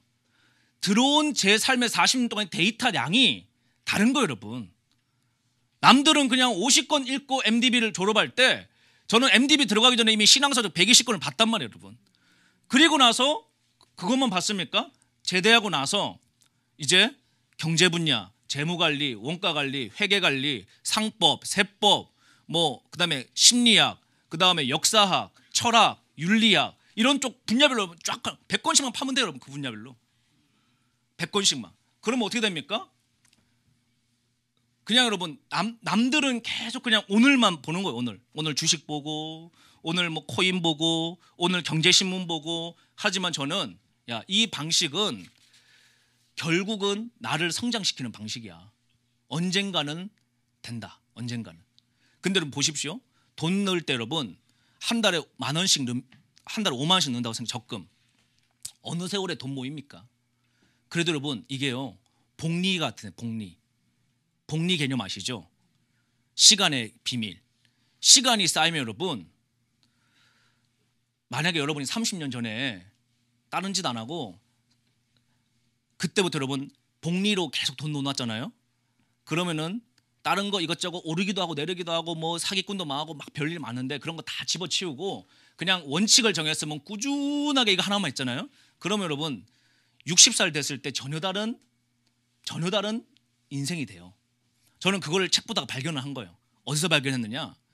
이랜드 회장의 박성수라고 하는 사람의 간증을 제가 군대에서 들었어요. 딱 보니까 이분이 이런 얘기를 하더라고요. 연대 다니고 있는데 병 걸려가지고 병상에서 2년 6개월에서 5년 동안 거의 학교를 못 다니는 거예요. 그러면 20대 때 5년이라는 시간이 날아갔으니까 얼마나 인생의 데미지입니까? 에? 연대 들어가는데 5년 동안 날아가서 인생이. 그럼 얼마나 인생의 데미지냔 말이에요. 근데 이분이 여러분 그 치료 안 된다라고 하는 병 판정 앞에서도 친구한테 부탁해가지고 도서관에 있는 책을 다 봅니다. 대출 받아가지고.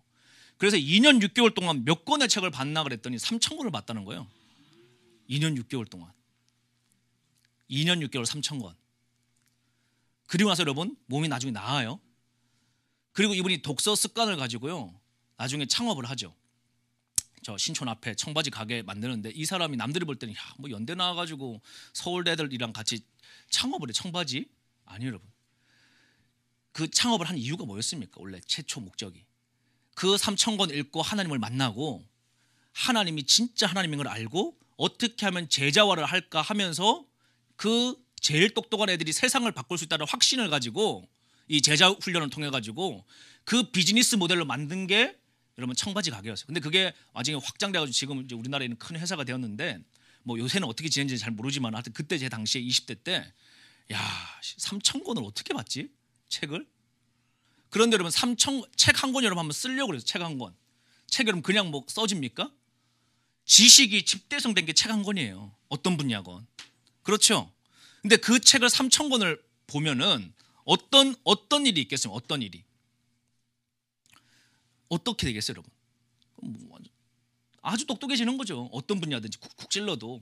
그리고 어떤 일이 생기는가 하면 여러분 처음에 볼 때는요 저같이 책을 안 봤던 사람도 이게 뭐 글자인지 종이인지 흰 건지 검은 건지 이게 난독증이 있어가지고 글자가 안 읽혀요 여러분. 처음에는 이게 읽어도 요즘같이 스마트폰 많이 보는 애들은요 글자가 읽어도 글자는 읽고 있는데 뇌가 해석을 못합니다.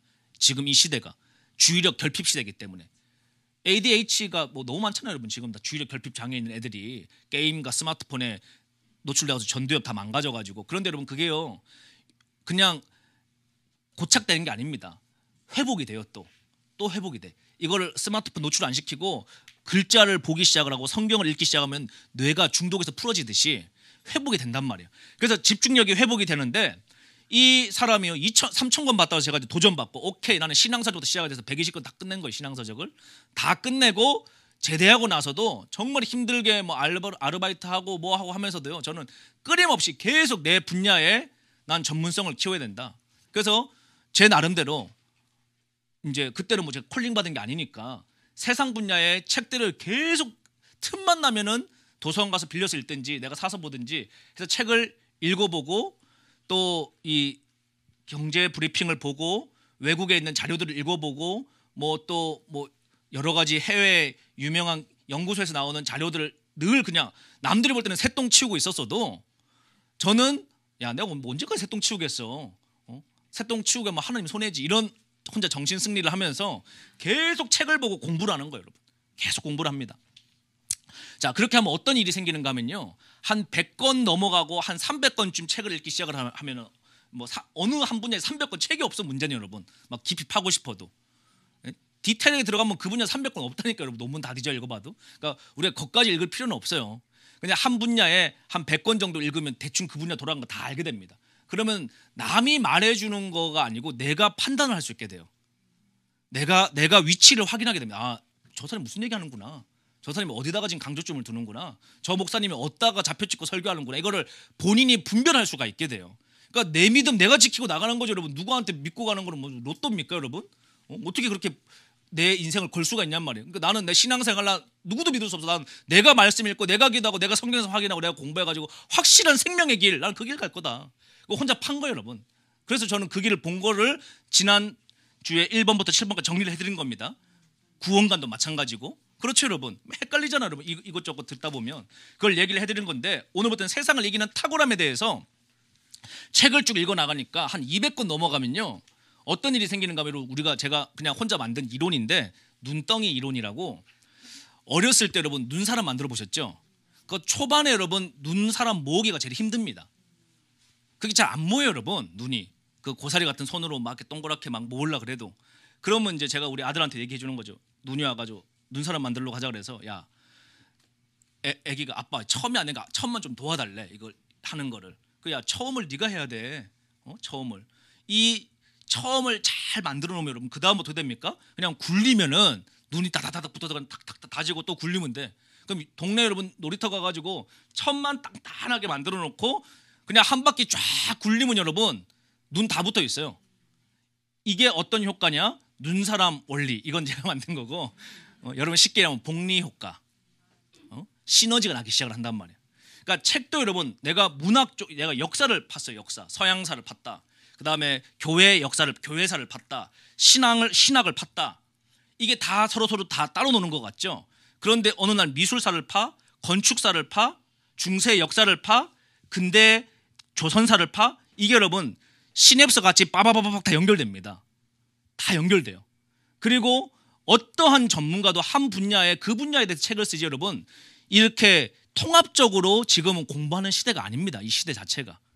그러니까 내가 뭐 미술사 박사라 그래도 여러분 걔는 미술 그 분야만 아는 거지 나처럼 정치랑 신앙이랑 역사랑 환경이랑 뭐 철학이랑 이걸 다 100권씩 파는 상태에서 그 미술사를 이해하면은 이해하는 그 깊이와 속도가 여러분 그 사람보다 더 깊이 파서 가지고 가는 거예요. 내 걸로. 예를 들면 17세기가 영국이 어떤 시대였는지에 대해서 역사적으로 이해하고 있는 상태에서 여러분 고전 음악에 대해서 이해를 하게 되면요. 그 음악이 그냥 음악 철학으로 음악 이해로 그 시대 그냥 한 사람의 인생으로 이해하던 음악이 아니라 그 시대의 문화와 역사와 환경 전체가 내 안에 업데이트가 되기 시작을 하는 그런 진짜 시너지 효과 같은 게 있다라는 겁니다. 이게 좀 무슨 말인지 이해되세요, 여러분? 그러면 여러분들이 나 지금 먹고 살기 바빠 죽겠는데 무슨 독서냐? 지금 눈도 침침해가지고 뭐 지금 성경도 못 보고 있는데 그러면 여러분 눈을 라섹을 하든지 라식을 하든지 아니면 여러분 읽어주는 책이라도 해서 우리가 여러분 공부 안 하면요 성장 안 합니다. 성장하지 않으면 여러분 탁월해질 수가 없어요. 게으른 자들은 개미한테 가서 배우란 말이에요. 탁월해져야지만이 하나님 앞에 쓰임 받을 수 있다니까 여러분. 준비해야지만이 주님이 여러분 쓰실 수 있다니까요. 시대는 100% 한국 사람 씁니다 앞으로. 그런데 하나님이 야 추수밭은 지금 다 익었는데 누가 지금 손들고 나한테 쓰임 받을 준비가 돼 있냐 준비가. 준비가 돼 있어야 주님 앞에 쓰임 받을 거 아닙니까? 그래서 기본적인 원리를 책을 읽어야 독서를 해야 된다 이 얘기입니다. 그 독서를 해도 여러분 몰입을 해서 읽기 시작을 하면요 이게 금방금방 읽어요. 그러니까 처음에는 한 권 읽는데 막 난독증 있고 이러면은 막 일주일 걸릴 수도 있습니다. 읽다가 덮다가 막 이러면은. 그런데 이게 탄력이 붙기 시작을 하잖아요. 그럼 저 같은 경우는 한 2시간이면 한 권 뚝딱 끝냅니다. 초집중해가지고. 그러니까 한 10권 쌓아놓고 여러분 하루에 10시간씩 그렇게 보진 않아요. 제가 뭐 고시생도 아닌데 뭐 그렇게 뭐 건강 해쳐가면서 하겠습니까?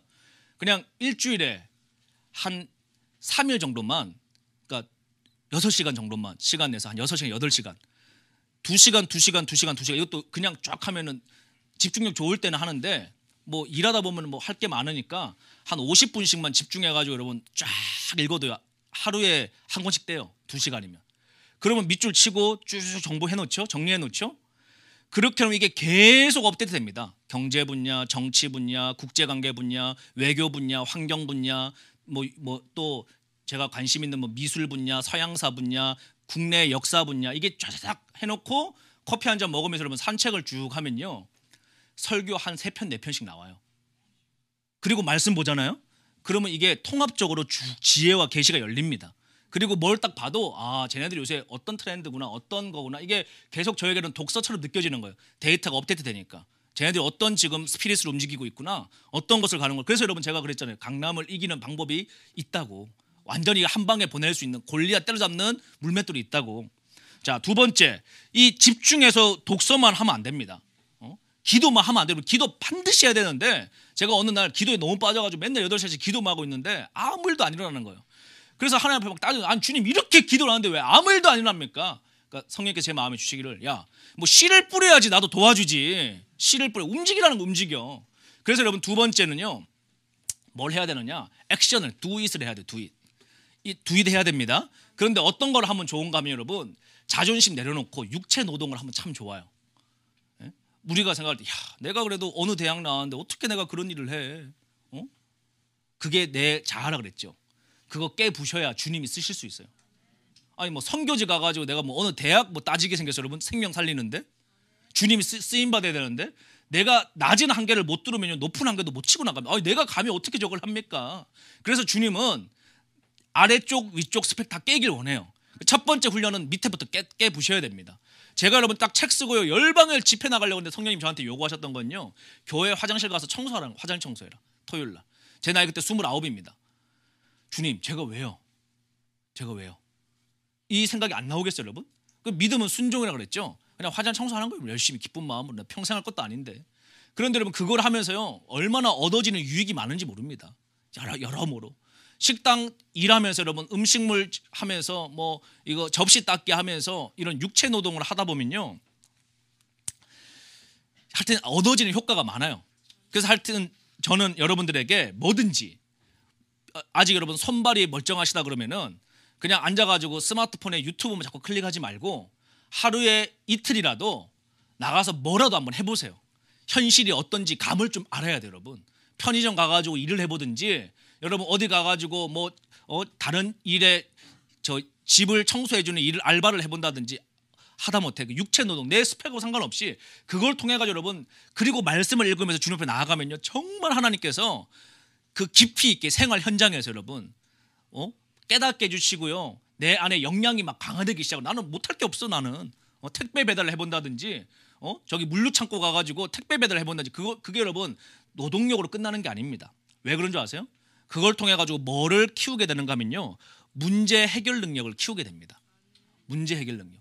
결국 여러분 앞으로 시대가 어떤 시대가 와도 핵심 역량은, 탁월해지는 역량은요, 문제 해결할 수 있는 능력이 있는 사람. 어떤 사람은 문제를 문제라고 불평합니다. 그런데 탁월한 사람은요 문제 해결책이 보이는 거예요. 예를 들어서 어떤 사람이, 제가 가사노동을 아르바이트를 해보라 이렇게 건면데 정말 하는 거예요. 가가지고 막 하다 봐. 그러니까 젊은 엄마들이 아기 맡겨놓고 어디 이제 아기 키워주는 일을 하면서 그냥 그거를 마인드를 내가 그냥 먹고 살려고 어쩔 수 없이 하는 거야. 이렇게만 생각하면은 남편 원망, 애들 원망, 상황 원망, 어떤 거 사냐면 뭐 크루즈 타고 어디 간다, 난 이게 뭐냐, 이런 원망하다가 여러분 병들어 죽는 거예요. 그게 아니고 나는 적극적으로 하나님이 여기에 보낸 이유가 뭘까? 그리고 여러분 기도하면서 묵상하면서 이렇게 보다 보면요 시장이 보입니다. 요새 젊은 엄마들이 이게 제일 불편하구나. 요즘에 아이들은 이게 문제네. 이런 게 보이고 그걸 메모를 다 해놓기 시작하면 그게 여러분 다 뭐냐? 그게 여러분 세상의 마켓 쉐어예요. 시장. 불편함이, 어떤 사람은 불평을 하고요, 어떤 사람은 창업을 합니다. 불평을 가지고. 그래서 제가 우리 청년들한테 캄스쿨 할 때 늘 얘기하는 게, 성령 충만하면 창업할 수밖에 없다. 왜 그러느냐? 창업이 예배거든요. 그게 무슨 말이냐? 세상에서 제일 창조적인 분이 하나님이세요. 하나님이 다 창조하셨잖아요 여러분. 그래서 하나님과 친밀한 사람들은 문제 해결 능력이 있을 수밖에 없어요. 왜? 혼자 해결하는 게 아니고 그 문제 가지고 주님하고 가서 대화한단 말이에요. 주님하고 커뮤니케이션 한단 말이에요. 주님, 이 애기 엄마들이 이렇게 요새 돈 버느라고 나한테 애 맡겨놓고 고생하는데 이거 어떻게 하면은 이 애들 다 죽어 나갈 텐데, 저렇게 스마트폰 보여주고 그냥 애들 시간 다 시시각 다 망가지고 할 텐데 이거 어떻게 하면 도움이 될 수 있을까요? 라고 그러면, 야, 네가 왜 그걸 혼자 고민하냐? 그걸 해결해 줄 수 있게 자녀들하고 같이 한번 집에 가서 이야기를 해봐. 그럼 예를 들어서 여러분, 아이들의 스마트폰을 스탑시키고 그 보육 엄마들이 다른 거를 할 수 있는 뭔가를 만들어줘. 그러면 여러분 엄마들이 신청 안 하겠어요 여러분? 신청하겠죠. 그러면 이제 그게 시장성이 얼마가 되는지는 그거는 이제 나중에 전문가의 영역이지만, 어쨌든 문제 해결 능력이라는 게 굉장히 중요합니다. 모든 분야에서. 예를 들어서 여러분 우리가 앞에 강남역 가가지고 목요일날 저녁 예배 끝나고 오는데 버스가 안 와. 불편하죠. 어떤 사람은 줄 서가지고 추위에 떨면서 짜증 죽겠다 진짜, 오늘 설교가 늦게 끝나가지고 차편 끊기는데, 이렇게 불평하는 사람이 있어요. 어떤 사람은 이 불편함을 어떻게 하면 해결해 줄 수 있을까? 그게 시장이에요 여러분. 그게 시장이에요. 엄청난. 근데 그게 여러분 3차 산업시대는요 그 문제 해결 능력만 가지고 시장을 게임 체인저가 되기가 구조적으로 쉽지가 않았습니다. 3차 산업시대 때는. 왜냐하면 자본과 집약된 기술과 노동력과 이런 것이 다 생산돼서 산업화가 일어나기 때문에 뭐 하나 아이디어 가지고 포스코를 어떻게 만들어요 여러분. 그게 이게 안 되는 시장이었다. 그런데 4차 산업시대가 딱 넘어오면서, 제가 그래서 고등학교 2학년 때 그때 인포메이션 룰이라고 하는 하버드 비즈니스 뷰에서 나온 책을 하나 봤는데, 고1 때 제가 왜 그때 그런 책을 봤나 하면은, 왜 봤는지 모르겠는데 그 책을 보고요 너무 제가 속이 타들어가는 거예요. 야, 내가 지금 5살만 먼저 태어났으면 창업을 했을 텐데, 지금 인포메이션 룰을 딱 보니까 그 책을 쫙 읽어보니까요, 그때 당시에 세상이 앞으로 보이는 거예요. 그냥 야, 전부 다 다음 뭐 네이버, 파란, 뭐 KT 이런 카페, 이거 뭐 이메일 주소 쫙 만들고 있는 그 초창기 야후 이런 거 시대인데, 이게 게이트 산업인데 완전 시장 전환인데, 이거 내가 조금만 빨리 태어났으면 내가 이거 창업했으면 나도 숟가락 하나 얻는 건데, 내가 지금 고등학생 가지고 내가 할 수가 없구나. 그래서 다음 시즌이 언제 올까? 다음 시즌, 이걸 저는 계속 그때부터 공부하면서 기다리는 거예요. 다음 타이밍이 언제 올까? 보세요 여러분, 지금 대한민국에 여러분 1위 지금 떠오르는 회사들이 다 어딥니까? 산업혁명 시대 때 아버지 회사 물려받아가지고 떠온 회사들은 다 지방에 있어요 여러분. 그런데 지금 새롭게 90년대 이후에 자리 잡아가지고 2000년대 90년대 자리 잡았던 회사들은 카카오 나온 지 몇 년 됐습니까? 카카오가 뭐예요 여러분? 문자 하는데 돈 내고 불편해. 그 해결점을 아이디어 가지고 해결을 할 수 있겠다. 점점 데이터 속도가 빨라지니까. 그래가지고 여러분 무료 문자라고 하는 행복을 주죠. 소비자들에게. 시장이 생기죠. 그게 만들어지니까 모든 것을 갖다 붙일 수 있는 게이트키퍼 역할을 하는, 이게 인포메이션 룰입니다. 시장이 완전 판도가 바뀌어요 여러분. 이게 여러분, 사람들은 그럼 뭐 카톡이 있는데 어떡해요. 그래서 공부하라는 거예요 여러분. 그래야 눈이 열리니까. 지금 여러분 데이터 속도가요 5G에서 끝나는 게 아니거든요. 지금 전 세계는 여러분 바닷가에다가 이 엄청난 구리선에 실로 된 그 실리콘 선을 여러분, 지금 바다 안에는 어마어마한 속도로 케이블망이 계속 깔리고 있습니다. 그리고 그 열을 식히려고 바닷속에다가 저기 CPU 집어넣고 막 바닷속에 여러분 지금요 완전 신경망처럼 엄청난 인터넷 선이 계속 깔리고 있어요. 그리고 우주에는 여러분 위성이, 지금도 상업 위성이 계속 올라갑니다. 뭐 하려고요? 연결시키려고 전 지구를. 그래서 뭐 하느냐, 이제 6G 시대가 옵니다. 7G 시대가 옵니다. 홀로그램 시대가 옵니다. 여러분 완전한 거리와 속도의 비대면의 차이가 점점점 가속화가 되고 있는데, 코로나가 와가지고 10년 동안 일어날 사회 변화가 3년 만에 자극이 다 된 거예요 여러분. 그리고 이제 금융 위기가 막 와가지고 시장을 막 혼돈이 되잖아요. 그러면 새로운 시장의 질서가 개편됩니다. 그리고 사람들은 그 변화된 환경에 그냥 따라가는 소비자로 살아가요. 대부분. 근데 탁월한 사람은 리더로 올라갑니다. 하나님이 우리에게 요구하시는 건 여러분, 다스려요. 정복하고 다스려야 돼요. 그리고 주님 오시는 그날까지 여러분, 하나님 주신 지혜와 충만함을 가지고 거지같이 살라는 게 아닙니다 여러분. 청지기 역할을 감당을 해야 돼요. 앞으로 여러분 보십시오. 요셉이 이 엄청난 환란 가운데 꿈을 통해서 보잖아요 시대를. 그러니까 모으잖아요 여러분. 그리고 모두가 죽어나가는 시대 때 요셉은 부르심이 있는 가족들을 다 끌고 모아가지고 하나님의 언약을 향해서 나아갈 수 있는 버팀돌이 되지 않습니까? 그게 요셉의 창고거든요. 지금 다가오는 시대는 어떤 시대냐? 엄청난 경제적인 위기, 환경적인 위기, 안보적인 위기, 모든 하나님이 주춧돌을 흔드십니다. 왜? 영원하지 않은 것들을 다 흔드세요. 영원한 하나님의 나라를 바라보라고. 그런데 그 영원한 하나님의 나라가 여러분 정렬이 딱 됐으면, 아이 컨택이 주님하고 됐으면, 그 다음에 내 남은 인생 하나님의 부르심을 향해서 나아가야 되는데 내가 어떤 분야의 탁월함을 가지고 나아갈까를 가기 위한 첫 번째 백그라운드가 집중력이고, 집중력을 가지고 뭘 해야 되냐? 독서를 하기 시작을 해야 돼요. 그런데 여러분들이 나이가 많다라는 게, 단점은 건강이 많이 줄어들었다는 거지만요, 장점은 여러분이 인생이라고 하는 데이터베이스가 젊은 사람보다 훨씬 더 많다라고 하는 장점을 갖고 있습니다. 그리고 여러분들은 신앙이라고 하는 1, 2개월 만에 독서로 습득될 수 없는 하나님과의 그 신앙적인 체험이나 신앙의 경륜, 인생의 경험, 이게 나이가 드신 만큼 압축되어져 있는 거를 활용을 하지 않고 그냥 여러분 살아가려고 그러니까 이게 인생이 피곤한 거예요. 근데 이걸 여러분 활용하면요, 이거는 이제는 앞으로 시대는 어떤 시대냐면 내가 컨텐츠가 되는 시대예요. 그러니까 나의 유니크한 사람만 살아갈 수 있는 시대가 점점 오고 있습니다. 자, 그래서 두 번째, 문제 해결 능력이 있는 사람들은요, 세 번째, 창의력이 올 수밖에 없습니다. 계속 이 하나님하고 나는 죽고 예수로 사는 이걸 하기 때문에. 그리고 나서 여러분 뭘 해야 되는가 하면 글 쓰는 걸 해야 돼요. 글 쓰는 거. 글을 써요. 저는 맨날 글 쓰거든요. 아무도 못 알아봅니다. 제가 악필이라 가지고. 그래서 내 원고를 가져가도 설교를 할 수가 없어요, 여러분. 글자가 이게 해석이 안 돼가지고. 그러나 저는 늘 글을 쓰고 있습니다. 맨날 이런 거 노란색 노트 맨날 집에서 꾸적꾸적 써요, 그냥.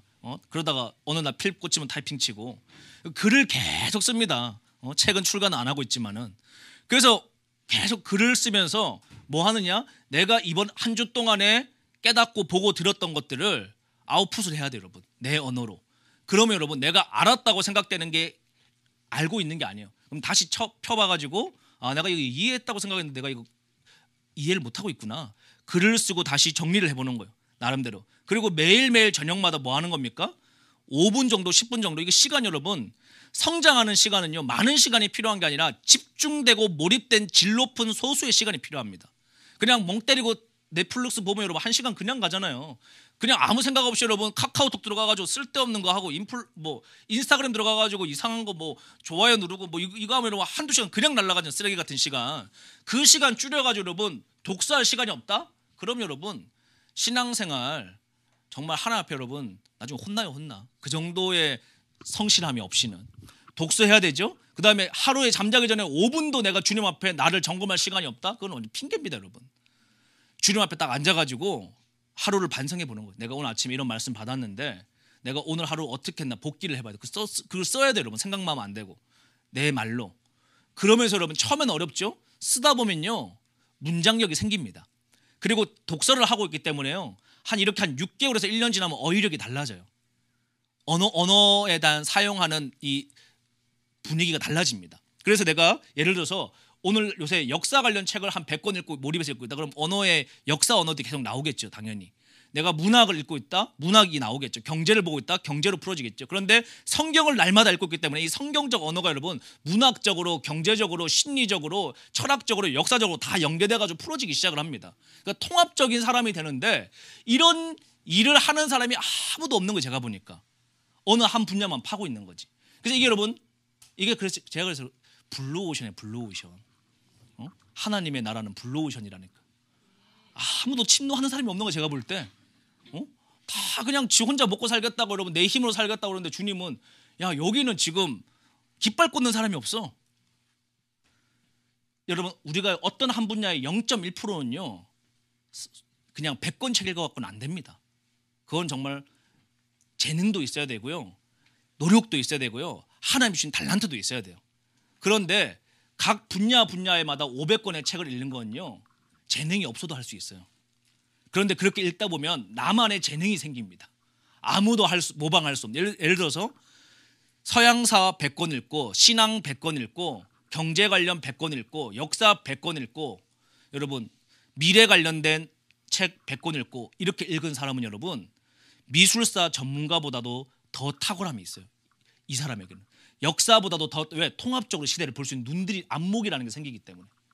제가 지금까지 보니까 여러분 저는 그런 식으로 해가지고 책을 다 세려보진 않았는데 집에 있는 책만 해도 여러분 1000권이 넘으니까 그러니까 이사할 때마다 그냥 책 옮기다가 그냥 아내한테 맨날 욕먹는데 책 좀 버리라고. 여기도 집에도 책이 수천 권이 있지, 요 방에도 다음 책이 있지, 다 그냥 어디 가나 책 가지고 다니는 거예요. 여행을 가도 그냥 캐리어 안에다가 무거워도 내가 봐야 될 책이 있으니까. 왜? 그 책이 나에게는 성장하는 시간이니까, 내가 발전하는 시간이니까, 내가 배우는 시간이니까. 여러분 아는 만큼 열립니다. 루브르 박물관요 그냥 가가지고 사진 찍고 인스타 올리면 아무것도 없어. 여러분 그건 정신 나간 짓이에요. 막 나 루브르 왔어 이러고 막 찍자는 앞에서 막 이렇게 하고 찍고 막 이렇게 하고 찍고 나 루브르 왔다 뭐 이러면서 그래 여러분 정신 나간 애들이 하는 짓이고. 루브르 관련 책 여러분 10권만 읽고 루브르 박물관 가보세요. 보고 듣고 들어오는 게 다르지. 대형 박물관 10권 읽고 가보세요 여러분. 정보 속도가 다르지. 들어오는 속도가 아는 만큼 보인다니까요. 그래서 저는 이렇게 책을 한 2-3천 권 읽고 나서 여러분 돌아다니는 모든 게 업데이트 되는 거예요. 보면서 패션이 트렌드가 저렇구나, 언어 요새 단어 키워드가 저렇구나.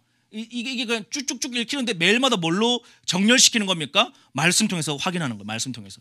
결국 다니엘서를 보니까 지식의 증가 속도가 올라가고 얘네들이 이 방향 쭉 가다가 결국은 얘네들이 어디로 가느냐.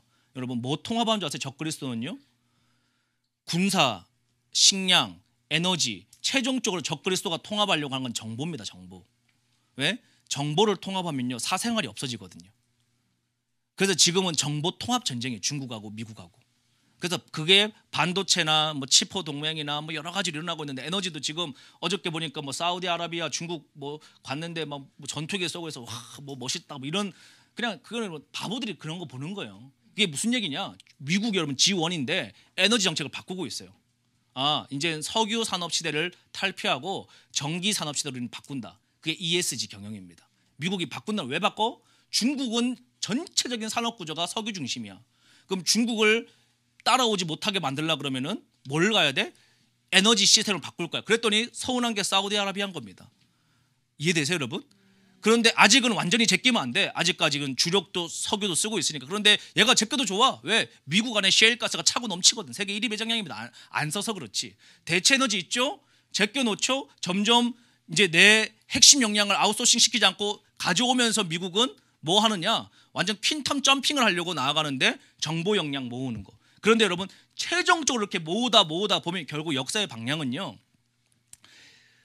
인간의 사생활이 없어지는 사건이 첫 번째가 뭡니까? 노아의 홍수 사건 이후에 노아가 방주에 나와가지고 포도나무 먹고 포도주 먹고 취해가지고 딱 있죠. 그런데 그 아버지의 취함을 보고 떠벌려 다닌 애가 첫 번째 하나님께 저주받는 사람입니다. 그게 가나안의 후손이에요, 여러분. 그게 뭡니까? 프라이버시. 이것이 결국 여러분 적그리스도가 나중에 연결되게 돼 있습니다. 그러니까 이런 통찰력이나 이런 사고력이나 이런 여러분 계시성이나 이런 게 그냥 이렇게 있으면은 올 수가 없어요, 여러분. 그런데 막 이 책을 읽다가 보고 이게 보다 보면 세상이 보인다니까, 여러분. 지혜와 계시가 열려가지고 이게 좀 이해가 되세요, 여러분? 그 역사의 방향성이 보이잖아요. 그럼 우리가 하나님 있는 사람들 입장에서는 너무 그냥 클리어하잖아요, 여러분. 세상 애들은 세상의 미래를 몰라. 우리는 역사의 끝을 알아. 이미 우리는 이 일의 종말을 우리가 다 보았으니 우리가 두려워할 게 없잖아요, 여러분. 결국 주님 다시 오시는데 그때까지 내가 믿음 지키고 영적으로 탁월하게 일어나서 세상을 이기는 자들로 주님의 군대가 되면 되는데, 그러면 여러분 우리가 이제 공부하고 준비하는 거죠. 자, 그리고 그래서 제가 글쓰기를 해야 돼. 글쓰기. 글을 뭐 많이 안 써도 돼요, 여러분. 근데 제가 이렇게 해도 어차피 못할 거 제가 알고 있기 때문에 내년에 이 학교를 하려고 그래요. 그래서 이 캄스쿨 이거를 이번에 12개를 실제 나하고 같이 할 사람들 와라 해가지고 온라인이고 오프라인이건 같이 할래. 책도 그냥 뭐 책 읽으라 했더니 무슨 책이요? 또 나한테 메일을 보내는 거예요, 여러분. 뭐 밥을 다 떠먹여도 죽으로 만들어 달라 그래서 아예 신앙 서적도 100권 리스트 만들어 놓고 뭐 제가 읽었던 것도 다 요새 리스트업 작업들을 하고 있는데, 그래서 내년에는 제가 좀 다시 좀 생각을 해보고 마음을 잡아가지고 이거를 실제 이제 학교로 해가지고 거기에서 여러분 정말 하나님의 레전드들을 만들어내려고 그래요. 이 도미노 12개 혼자 하실 수 있는 사람은 혼자 하세요, 여러분. 그런데 나는 같이 하고 싶다 하면은 이제 내년에 우리가 그거를 하면은 와가지고 같이 하는 거예요. 젊은이건 어른이건 같이 공부하고 기도하고 몰입하고 집중하고 여러분 글 쓰고 발표하고. 그래서 5번째는 말하기 능력. 말을 자꾸 해야 돼요. 제가 제일 못하는 게 뭐였다고요? 말하기. 지금 말 잘하죠? 말 잘하죠? 제가 들어봐도 여러분 초당 나오는 이 바이트 속도가 너무 빨라. 자꾸 우리 아내가 좀 천천히 해도 막 퍼주고 싶은 게 지금 너무 막 쌓여 있어가지고 또 이번 주간에 설교 지금 할 게 5번이 지금 부족해. 할 게 너무 많은데, 그래서 여러분 뭐 해야 되느냐? 첫 번째는 집중해서 하나님을 만나야 되고요. 그리고 하나님의 부르심을 봐야 되고요. 그다음에 맨날 나는 죽고 예수로 살면서 내 스펙을 부셔버려야 되고, 그리고 우리나라 사람들이 제일 이게 못하는 게 여러분 남속도 비교할 필요 없어요, 여러분. 제가 뭐 20살에 뭐 어디 하버드를 가고 어디, 그거는 개 인생이에요, 여러분. 하나님이 개를 부른. 나는 내 인생이야. 내가 삼수했어? 그거 괜찮아요, 여러분. 다시 시작하면 돼. 내 인생이 있으니까. 뭐 삼수 안 한 사람 뭐 삼수해가지고 또 하나님 나에게 훈련시킬 게 있겠지. 그렇게 생각을 하고 남들하고 비교해가지고 여러분 뭐 나는 뭐 25살까지는 뭐 해야 되고 30살까지는 뭐 해야 되고, 그게 아닙니다, 여러분. 나에게 하나님이 부르신, 왜? 하나님은 나에게 최적화된 나의 선십으로 나를 보고 계시기 때문에 남들보다 늦게 간다고 여러분 속상해할 거 없고, 남들보다 빨리 간다고 여러분 인생 승리하는 거 아닙니다. 제 중학교 때 우리 반에서 전교에서 1등한 애가 월반에서 고등학교 들어가더라고, 과학고를. 그래서 제가 속으로 야 좋겠다. 쟤는 중3 안 하고 건너뛰어가지고 얼마나 수학을 잘하며. 그래서 걔가 1등이었고 내가 2등이었는데 이 머리가 나보다 1년을 앞서가는 거였어. 야, 씨. 제가 엄청 그때 스트레스 받았거든요. 그 걔는 머리가 너무 좋아가지고 공부도 정말 안 하는 것 같아. 나는 막 2시까지 막 코피 터져가 하는데 걔는 그냥 방에 불 꺼져. 제가 항상 걔를 몇 시에 불 꺼지나 하여튼 그렇게 피곤하게 살던 시절이 있었습니다. 그런데 뭐 관심도 없지만은 별로 이렇게 그렇게 해서 여러분 뭐 빨리 대학 1년 빨리 간다고 인생 잘 사는 거 아니더라고요. 하나님 만나야지 바르게 살아요. 그리고 행복하게 살고 허투루 안 살고. 그러니 여러분이 내가 한 5년 쳐졌다? 여러분 걱정할 필요 없어요. 10년 쳐져? 그것도 걱정할 필요 없어요. 여러분 이제부터 시작하면 돼. 이제부터, 오늘부터. 왜? 이 강의는 지금 여러분만 듣고 있잖아요. 지금 이 메시지는 지금 전 세계에서 여러분만 듣고 있잖아요. 여러분. 그러니까 이게 얼마나, 그래서 제가 이거는 남들한테 들려주면 안 되는 1,000만 원짜리 뭐 강의라고 내가 얘기하는 게, 이거 듣고 실천하면 믿음 막 폭발적으로 성장한다니까 여러분. 오늘 이거 읽고 내가 독서하기 시작해, 공부하기 시작해, 신앙 서적 읽기 시작해, 순종하기 시작해. 나는 성장할 텐데 뭐. 난 1년 후에 나는 지금과 다른 하나님의 부르심으로 완전히 점핑돼 있을 텐데, 3년 후에 나는 영적으로 완전 슈퍼맨 같이 올라가 있을 텐데, 그 마음을 가지고 여러분 올라가기 시작을 하면요, 그래 말하기 능력이 왜 필요하냐? 지금 앞으로 여러분 커뮤니케이션 능력인데, 글을 쓰고 말하기 능력, 이거 여러분 앞으로 이게 안 되면은 뭐 어떻게 우리가 여러분 앞으로 전도도 하고, 앞으로 내가 비즈니스도 하고, 창업도 하고, 컴퓨터와 싸워 이기기도 하고 할 때, 이 여러분 글 쓰는 것과 말하기 능력이 뇌의 다른 쪽을 또 훈련시키는 겁니다. 그래서 이거를 자꾸 태화 안 되게 써야 돼요. 써야 돼. 그래서 저는 그 뭘 읽으면 혼자 그냥 떠드는 거예요, 여러분. 그냥 혼자 운전하면서 강의하듯이. 내가 오늘 책 2권을 읽었어? 그럼 혼자 그냥 떠드는 거예요. 그냥 혼자 예수님 들으신다고 생각하고 차에서 운전하면서 가면서 혼자 떠들거나, 안 그럴 때는 조용하게 속으로 기도하거나, 아니면은 몰입해가지고 그것만 생각하고 있거나. 그리고 이걸 하루 종일 이렇게 못 삽니다. 이렇게 하면 빨리 늙기 때문에 노화가 돼가지고. 그래서 여러분 이거는 하루에 얼마만큼만 하느냐, 집중해서 나는 성장하는 시간. 제일 처음 할 때는요, 하루에 1시간만 해보세요. 말씀 읽고 기도하는 거 내가 30분 해보라 그랬지, 주말 사이에.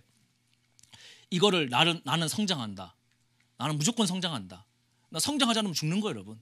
성장한다고 생각하고 하루에 1시간은 나는 내가 성장하는 시간이다라고 생각을 하고, 1시간을 말씀 읽고 기도하는 거에 써보다가 1시간을 더 뺄 수 있으면은 10분은 잠자기 전에 하루를 돌아보는 시간, 일기를 쓰는 거예요. 글 쓰는 시간이죠. 뭐 많이 쓸 것도 없습니다. 그리고 50분은 독서하는 시간을 쓰는 거예요. 독서하는 시간. 책을 하나 선택해. 그래서 몰입해서 아침에 읽든지, 출근할 때 지하철에서 읽든지, 스마트폰 보고 드라마 보고 하는 시간 다 없애버리고 지하철에서 책 보든지, 퇴근할 때 지하철 책 보든지, 밤에 책을 보든지, 말씀을 보든지 해서 하루에 처음 시작은 말씀과 기도 1시간, 30분 하다가 이게 조금 난 더 빨리 성장하고 싶다, 그러면은 독서 50분, 일기 쓰는 거 10분, 이렇게 2시간씩 해서 여러분 질 높고 성장하는 시간을 반드시 확보해야 됩니다. 근데 이게 여러분 처음에는 별거 아닌 것 같아도 이게 누적이 되면은 복리 같은 효과가 나타난다니까 여러분. 저 사람은 멈춰 있어. 그래서 어떤 사람 만나보면 여러분 40 됐는데도 나 서울대 법대 나왔어요. 그 뭐야? 그 사람은 그때 전성기였어. 그 이후로 성장을 못한 거예요 여러분. 그 이후로 나 무슨 이대 나왔어요. 나 무슨 무슨 여고 나왔어요. 60 됐는데 이미 그때 이후로 성장을 안 한 거예요 이분은.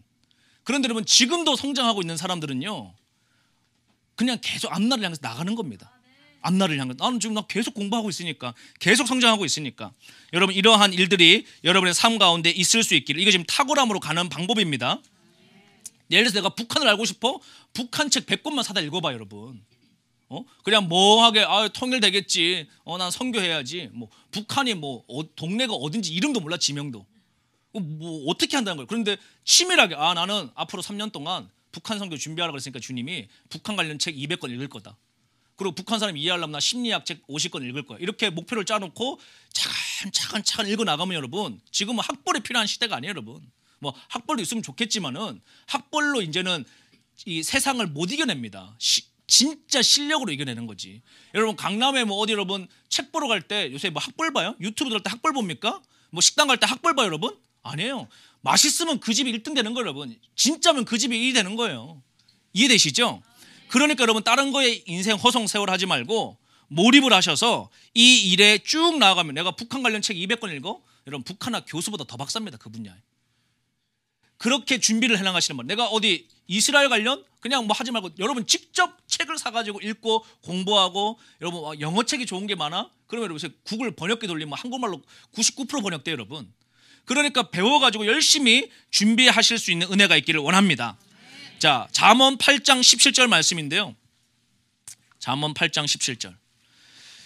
자, 우리 다 같이 한번 읽어보도록 하겠습니다. 폰트 좀 줄여주시고요. 나를 사랑하는 자들이 나의 사랑을 입으며 나를 간절히 찾는 자가 나를 만날 것이라. 자, 잠언 이 말씀에 나와 있죠. 간절한 사람, 여러분 목마른 사람이 샘파는 겁니다. 여러분의 인생이 내가 이번 시즌에 나 정말 지금과 같은 인생 안 살고 탁월하게 나 주님 앞에 쓰임받고 남은 인생, 내 나이가 50이면 나 40년, 물론 그 사이 주님 오실 수 있지만 내 남은 인생에 정말 난 준비해가지고 인생의 2막을 완전히 다르게 나는 뛰어나가야 되겠다. 그러려 그러면 여러분 지금과 같이 똑같이 살면은 10년 후 20년 후 그대로 늙어 죽는 겁니다. 그런데 오늘 이 메시지가 여러분의 삶의 영적 영양분이 되어서 몰입하셔서 말씀과 기도와 독서와 이런 일기에 하나씩 하나씩 뚜잇 해 나가시면 여러분 1년 후 여러분은 달라져 있어요. 2년 후 여러분 달라져 있습니다. 3년 후 여러분 달라져 있습니다. 그런데 여러분 제가 이 측정을 해보니까요, 하루에 50분씩 독서하면요, 그렇게 3년 동안 하잖아요, 여러분. 3년 동안 그럼 책 500권 읽습니다. 몰입해가지고. 그러니 여러분, 아니 이렇게 좋은 시장이 열려 있는데 아무도 안 하는 거예요, 여러분. 나는 서점 가도 웃겨 죽겠어. 사람들이 전부 다 내일 주식 어떻게 될까 이런 책만 사봐. 그런 사람들은 평생 가난하게 살다가 망합니다. 난 주식을 안 하지만 저는 그냥 보여요 시장이. 나 백화점 가가지고 루이비통 백 앞에 줄 살라고 서 있는 거 보면 여러분, 난 그 백 살 돈 있으면 루이비통 주식 사겠어. 에? 루이비통 주식 산다니까. 그 백 500 주고 살 돈 있으면. 난 주식을 하지 말라 해서 주식 안 하지만 여러분 시장이 뻔히 보이잖아요, 여러분. 그런데 사람들은 할부내가지고 그걸 산다니까, 여러분. 그러니까 노예로 사는 거예요. 이해되시죠? 네? 아니 여러분, 앞으로 세상이 어떻게 가는지 뻔히 보이는데 앞으로 센싱 기술, 사치품, 헬스케어 기술 이런 거 다 앞으로 다니엘서 보면 시장이 어떻게 흘러갈지 다 보이잖아요, 여러분. 그런데 제가 주식하라는 얘기는 아니고 공부하면은 보인단 말이에요, 미래가. 성경에 이미 우리에게는 정답지가 있잖아요, 여러분. 그리고 세상 책을 읽으면은 길이 보입니다. 그래서 어떤 마음으로 해야 되는가 하면 농부의 마음으로 해요. 농부의 마음. 농부는요 씨를 뿌립니다. 그런데 조급해하지 않아요. 농부가 여러분 오늘 씨 뿌리고 내일 거둘라 그럽니까? 아니죠. 농부는 확실히 알아요. 씨를 뿌리면 거둘 날이 온다라는 것을. 오늘 책을 읽고 오늘 말씀을 읽고 오늘 기도를 하는데 내일 인생에 뭔가 변화가 오기를 바라는 거는 여러분, 그거는 로또 맞으려고 하는 심정이죠, 여러분. 그건 불가능한, 세상에 그런 거 없습니다. 농부는 뭡니까? 땀 흘리고 씨를 뿌려요. 그러니까 제가 군 생활할 때 눈물로 씨를 뿌리는 자는 기쁨으로 단을 거두리로다. 하나님 진리의 말씀 아니에요? 눈물로 씨를 뿌리면 기쁨으로 단을 거둘 날이 온다니까, 여러분. 그러면 우리가 이걸 안다 그러면 뭐 해야 돼요, 여러분? 농부의 마음에 대해서 씨를 뿌려야지. 그래야 거둘 날이 오지, 여러분. 아무것도 뿌리지 않으면서 거두기를 바라고 있어? 그거는 불가능한, 세상에 그런 건 없습니다. 그래서 여러분의 인생이 변화되길 원한다 그러면 여러분 어떻게 되겠습니까? 농부의 마음을 가지고요, 조급해하지 말고 씨를 뿌리세요. 오늘 24시간이라고 하는 하나님의 시간을 주셨는데 내가 24시간 중에 1시간은 씨 뿌리는 시간, 성장하는 시간, 하나님 앞에 나아가는 시간, 또는 어떤 사람 난 2시간은 성장하는 시간 쓰겠어. 그렇게 여러분 그 질 높은 씨 뿌리는 시간을 늘려나가는 사람이요, 앞으로 다가오는 시대에 탁월함으로 나가게 되어 있습니다. 예를 들어서 나는 뭐 학력도 짧고 나 잘 몰라요, 선교사님, 나 예수님밖에 몰라요. 그래도 괜찮아요, 여러분. 여러분이 지금까지 살아온 게 여러분 그게 바로 여러분의 능력인 거예요. 내가 나는 책장 정리를 잘해, 여러분. 그게 여러분 여러 가지와 조합되면 그게 창업의 역사가 열리고, 시장은 계속 여러분 기회와 이 실패가 공존합니다. 근데 누구에게 열리느냐? 오늘 제가 만들어진 이 5가지를 이 계속 옳은 것을 선택했으면 반복하는 거예요. 이제 옳은 것을 옳은 게 이게 옳은 게 맞는 것 같아. 그러면 어떻게 되느냐? 농부가 여러분 씨 뿌릴 때마다 의심합니까? 요 놈이 날까 안 날까? 그게 옳은 방법이기 때문에 무한 반복하는 거예요. 잡초 뽑아주고 씨 뿌리고 물 주고 하나님은 햇님 주시고 여러분 날씨를 바꿔주시고 그러다 보면 어느 날 거둘 날이 오는 거예요. 그래서 어떤 마음으로 해야 되느냐? 반드시 이 방법은 열매를 맺습니다. 제가 이번에 말씀드린 도미노 이 12개는 여러분 반드시 열매 맺어요. 이건 검증된 방법입니다. 여러분 성경에서 검증했고 나를 통해서 검증했고 임상으로 검증했고 책으로 검증했고 40년 인생을 통해서 검증을 한 방식이에요. 그래서 확실히 이게 믿어진다 그러면 여러분 몰입을 하셔서 믿음의 7번까지를 쫙 달리고 8번부터는 세상에 싸워 나갈 준비를 하셔야 돼요. 독서하셔야 됩니다. 집중하셔야 됩니다. 글을 쓰셔야 됩니다. 말도 하셔야 됩니다. 근데 이건 뒷부분이고 일단은 글 쓰는 것부터 질 높이는 시간. 그리고 여러분 만약에 농부가 올해 흉작이 됐어. 그럴 수도 있습니다. 그렇다고 여러분 씨를 안 뿌립니까? 농부는? 아니죠. 농부는 계속 씨 뿌려요. 왜? 부르심이 농부기 때문에. 그러면 때가 되면 어느 날은 흉년이 생기기도 하고 어떤 날은 풍년이 생기기도 하고 그건 하나님이 하시는 거예요. 그러니까 우리가 해야 될 건 뭡니까? 씨를 뿌려야 돼요. 성실하게. 이렇게 씨를 뿌리면서 여러분 조급해하지 않으면 씨를 뿌리면요 반드시 하나님께서 여러분의 인생 가운데 단을 거두게 하시는 날들이 오게 되는 것입니다. 자, 또 하나 표를 보여드릴 테니까요. 두 번째 표 한번 보여주세요. 자, 또 여러분 탁월함이 있으려고 그러면요 원칙이라는 게 있어야 돼요. 원칙. 좋은 게 좋은 거 아닙니다. 여러분 잘 들으세요. 좋은 게 좋은 게 아니에요. 하나님의 믿는 사람은 원칙이 있어야 돼요. 첫 번째, 내 인생에 가장 중요한 게 뭐냐? 하나님과의 교제다. 이게 제가 갖고 있는 첫 번째 신앙 원칙입니다. 난 사역보다 이게 더 중요해요, 여러분. 왜 이게 뭐 내가 사역하고 뭐 내 하나님하고 관계 깨져가지고 망할 일이 있습니까? 내가 지금 첫 번째 신앙생활의 이유가 뭔데 천국 가야 될 거 아니에요, 여러분. 하나님 관계가 좋아야 될 거 아니에요. 그래서 첫 번째 원칙, 하나님과의 인격적 교제. 이게 최우선입니다. 그리고 나서 두 번째가 뭐예요, 여러분? 가족. 가족이 저 같은 경우는 사역이 두 번째가 아니에요, 여러분. 가족이에요. 왜? 내가 죽을 때까지 같이 갈 사람은 가족이니까. 그렇죠? 그래서 내 시간에 가장 소중한 시간을 하나님과 보내고 세컨드 시간은 가족들하고 보내는 거예요. 그리고 세 번째가 부르심의 자리예요. 왜? 나에게 하나님 불러준 이 필드니까. 이해되시죠, 여러분? 이건 제 겁니다. 제가 샘플로 보여드리는 거예요. 여러분 이거 앞뒤 순서 바꿀 수 있는데 일이 먼저 간다? 그러면 병들어요. 사역이 먼저 간다? 롱런 못합니다. 나중에 가족한테 뒷다리 잡혀요, 여러분. 애들 망가져가지고. 네 번째, 정직. 이건 제 원칙입니다. 아무리 방법이 좋고 수단이 좋고 결론이 좋아도 이 정직이라고 하는 원칙에 어긋나? 그러면 여러분 가면 안 돼요, 그 길은. 그러니까 우리가 책을 읽고 시장이 열리고 비즈니스 기회가 열리고 창업의 기회가 열리고 한다 할지라도 하나님이 준 기본적 가치 기준 정직. 그런데 세상은요 다 정직을 하면 안 된다 그러거든요. 사업장 가보면은 뭐 다 적당하게 팩트와 사기를 적당하게 컨비네이션 해가지고 팔아야 비즈니스가 되지 어떻게 정직하게 사업이 돼? 응? 그래서 여러분 강남을 잡아먹을 수 있는 게 무기가 뭔지 아세요 여러분? 정직이 정직. 진짜 제대로 여러분 하잖아요 여러분. 그러면 이 동네는 다 뻥쳐가지고 먹고 사는 동네거든요. 제가 딱 있어 보니까 다 사기꾼들이야 그냥 여기는. 그 얘들 잡아먹을 게 뭐야? 저놈 사기꾼이야 말하는 게 아니고 내가 진짜가 되면 끝나는 거예요 여러분. 그래서 제가 갖고 있는 원칙은 정직. 다섯 번째 건강. 그러니까 시간 투자를 하는 거예요. 이렇게 배분하는 거예요. 뭐 내가 다 세상 돌아간 거 다 알았어. 건강 잃으면 어떡하냐고. 그렇죠. 물론 하나님이 고치고 치유해 주시지. 그러나 여러분 네가 할 건 네가 해야지. 내가 안 되는 거 하나님이 해주시더라도. 그러니까 기본적으로 하나님과의 관계, 가족, 일, 정직, 건강 이 원칙 5 원칙을 저는 가지고 뭐가 들어오면은 이게 어긋나 노라고 하는 거예요 여러분. 나 지금 하나님과의 관계가 내가 더 중요해. 그 뭐 어쩔 수 없이 남들한테 욕먹어도 어쩔 수 없어요 여러분. 나는 이 원칙대로 나는 사는 거니까. 내가 갖고 있는 영적인 철학이니까. 내 기준이니까. 그리고 저에게 가장 소중한 건 나는 시간이야. 내가 갖고 있는 시간. 그러니까 이걸 안에서 하나님과의 시간의 일정 부분, 가족과의 시간의 일정 부분, 사역의 시간의 일정 부분, 내가 성장하는 시간의 일정 부분, 내 건강을 유지하는 시간의 일정 부분을 여러분 밸런스를 유지해 놓고 이게 옳은 것이면 꾸준하게 가는 거예요. 왜? 그리고 열매 맺게 하는 건 하나님이시거든요. 이게 제가 여러분 40년 동안 살아오면서 또 하나님 앞에 쓰임받은 사람과 세상적으로 탁월해졌던 사람들을 쫙 연구하면서 제 삶에 적용한 원칙들을 제가 오늘 요약 정리해서 알려드리는 겁니다.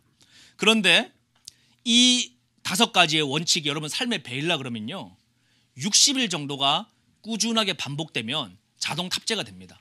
60일 정도. 여러분들이 오늘 이 메시지를 듣고 내가 그러면 이제 이번 달부터 또는 뭐 새해 1월 1일부터는 이걸로 내가 쭉 가야 되겠다. 1월 1일부터 했으면 3월 달 되면 여러분 이게 탑재가 되기 시작하는 이 좋은 습관이 말씀 읽고 자아는 죽이고 기도하고 일기 쓰고 성장하고 독서하고 미래를 준비하고 시간을 준비하고 하는 그 일에 준비하고 있으면요 하나님이 앞으로 이제 경제 흔드십니다. 다 흔드신다니까 여러분. 제2의 IMF 같은 것보다 더 세게 온다니까 지금 오는 게. 그게 뻔히 보이는데 세상에서 아직 말 안 해주죠. 다 지네들 살려고 여러분 지금 다 폭탄 돌리기 하고 있는 거예요 일반인들한테. 우리나라는 개인한테 지금 폭탄 던진 거예요 여러분. 구조적으로 그럴 수밖에 없으니까. 그 개인이 다 죽어나가는 시대가 올 텐데 그러거나 말거나 하나님의 비전이 있는 사람은 여러분 낙심하지 않습니다. 낭망하지 않습니다. 뭐 괜찮아. 나는 뭐 롱런인데 뭐 게임 내 인생 게임. 아직 나 젊은데 뭐 아직 젊다니까 여러분. 90세 넘어가셔야지 여러분. 노인이 90세 넘어가셔야지. 안 절대 안 돌아가십니다 여러분.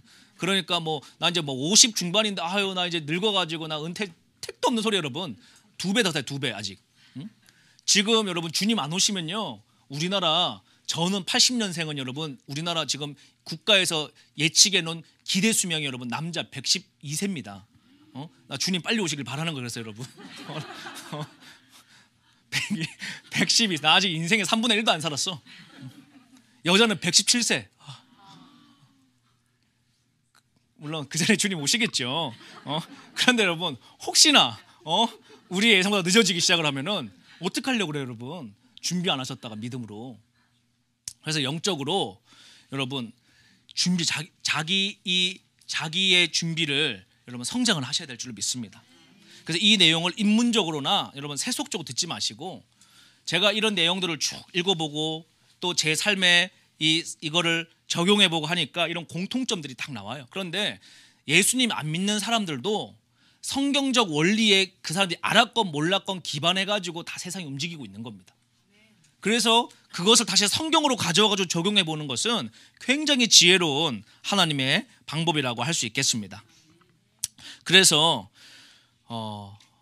정말 이제 앞으로 제가 내일부터 또 다른 이야기를 해 나갈 텐데요. 오늘 제가 이야기 드리는 거는 원칙을 세우고 아닌 것은 아니라고 쳐내야 됩니다. 모두를 만족하게 하는 삶은 살 수가 없어요 여러분.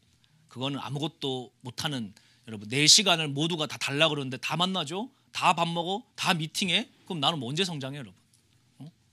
남들한테 좋은 얘기 듣는 게 필요한 게 아니고요. 하나님 앞에 칭찬받는 인생이 필요한 거예요. 그러려면 노라고 말할 수 있어야 됩니다. 원칙 안에서.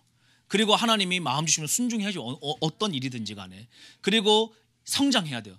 하나님의 사람은 배우고 성장해야 됩니다. 그래서 믿음이 성장해야 되고요. 실력이 성장해야 되고요. 나의 역량이 성장해야 되고요. 문제 해결 능력이 성장해야 되고요. 그래서 여러분 이 탁월함 여러 가지를 가지고 영적으로 준비되어 있으면 영적인 탁월함을 만들어 나아갈 수 있는 것입니다. 여러분의 삶에 그러한 준비들이 있기를 간절히 원합니다. 우리 예배팀 나와주시고 좀 우리 기도하며 나아가면 좋겠는데요. 오늘도 여러분 전 세계에서 수천 명의 지금 4천 명 넘는 분들이 듣고 계신데 이 온라인으로 현장에도 많은 분들이 듣고 계시는데 오늘 이 메시지가 여러분 신앙적이지 않은 이야기가 아닙니다. 잘 이해하셨죠? 여러분들이 이제 정말 세상을 이기는 자가 되려고 그러면은 하나님은 환경의 지배를 받지 않는 분이시기 때문에 내가 준비하고 역량을 키워야 돼요. 그래서 저는 어저께도 이번 주말에도 한 9권의 책을 읽었습니다. 특별히 요새는 뭐 설교 준비해야 되니까 더 평소보다도 시간 할애를 더 설교 만드는 거에 집중을 하는 거죠. 한 20권 거실에 갖다 놓고 정독만 9권 하는 거예요. 20권 다 옛날에 읽었던 책들입니다. 그래서 쭉쭉쭉쭉 하면서 내가 만든 설교를 책을 통해서 확인을 하고 다듬고 정교하게 만들고 이렇게 만들어가는 거죠. 그래서 여러분들에게 이 압축된 내용들을 단시간에 스피치를 통해 가지고 설교를 통해 가지고 여러분들한테 전달해 드리고 있는 것입니다. 그러니까 여러분들이 이 메시지를 들으면은 지금 몇십 권의 책 읽고 몇십 년 동안 신앙생활하고 몇십 년 동안 애쓰고 했던 것들을 압축해서 전달해 드리니까 얼마나 여러분 입장에서는 지금 행복한 일입니까? 이제 여러분이 하실 일은 결단하고 do it, 행동만 하면 되는 거예요. 자, 이제 내일부터 오늘부터 여러분 어떻게 하시겠어요? 밤에 주무시기 전에요 10분이 길다 5분이라도 일기를 써보세요. 그냥 노트 아무거나 사와가지고 그냥 오늘 날짜 딱 쓰고 오늘 이런 말씀을 들었지. 이거 여러분 평생 갈 것 같죠? 기록하고 보지 않으면 휘발성기 때문에 날아갑니다. 일주일 지나면 다 까먹어요, 여러분. 그래서 오늘 받은 은혜 적어놓고 나도 다시 책을 읽어봐야 되겠다. 나도 건강관리 좀 해야 되겠다. 나도 내 원칙을 가지고 인생을 준비해야 되겠다. 나 주님 앞에 몰입을 해야 되겠다. 이렇게 여러분 원칙들을 정해놓고 오늘 하루 살면서 내가 어떻게 성공했고 실패했는지 딱 적고 내일 아침에 눈 뜨면 설레인다. 다시 하루가 시작되니까 내일은 내가 말씀을 꼭 이겨봐야지. 그리고 아침에 눈 떠서 말씀을 먹고 이겨. 오늘 드디어 1승했다. 정말 너무 행복하다. 내가 육신의 정욕이 끊어진 바로 2승째가 시작됐다. 여러분 이렇게 해 나가면요 하나님하고 가까워질 수밖에 없고요. 그리고 여러분 세상은 누가 이기느냐? 사랑하는 사람이 세상을 이기게 돼 있습니다. 이건 여러분 경제도 마찬가지예요. 몰입하다 보면 사랑하게 돼 있어요. 사랑하는 사람이 세상을 이기게 돼 있어요. 그러니까 예수님이 우리를 얼마나 사랑하셨습니까? 얼마나 우리에게 집중하셨습니까? 주님은 지금도 우리를 몰입하고 계세요. 제가 성경 말씀 보다가 여러분 몰입이라고 하는 설교를 갖고 원고를 막 쓰고 있는데요. 성경 말씀 쭉 읽는데 예수님이 우리를 얼마나 집중하고 계신 줄 아세요? 그분은 졸지도 주무시지도 않으시고 내 머리카락 개수를 세고 계시대요. 얼마나 사랑하면 주무시지도 않고 졸지도 않고 내 머리털을 세고 계시는 거예요. 나도 내 머리털 몇 개인지 모르는데 주님은 내 어제 머리털 개수와 오늘 머리털 개수를 세고 계시는 분이 주님이세요. 그걸 여러분 의무감을 하고 계시겠습니까? 일이라서 하고 계시겠습니까? 매일 모바일 개수 체크하는 일이라서? 주님은 우리를 정말 뜨거운 사랑의 눈으로 그렇게 섬세하게 관찰하고 계시는 거예요. 그런데 여러분이 결단하시고 주님 앞에 나아가시겠다 그러면 주님이 여러분 얼마나 기쁜 마음으로 여러분과 함께 여러분 소통이 일어나기 시작을 하겠습니까? 여러분 그래서 오늘 그러한 마음을 가지고 주님 앞에 나아가실 수 있기를 원합니다. 우리 한번 주여 부르고 기도할 때 성령님 오늘 이 메시지가 정말 지혜와 계시의 영이 있는 자들에게 풀어져서 다가오는 복음 통일의 시대, 육로 선교의 시대, 주님 재림의 시대, 대한민국 G2로 올라가는 이 시대에 아버지 한국에 준비된 하나님의 사람들로 쓰임받는 계기가 되게 하여 주시옵소서. 아버지 준비하고 성장하게 하여 주시옵소서. 탁월함으로 준비되게 하여 주시옵소서. 우리 한번 주여 부르고 기도하겠습니다. 주여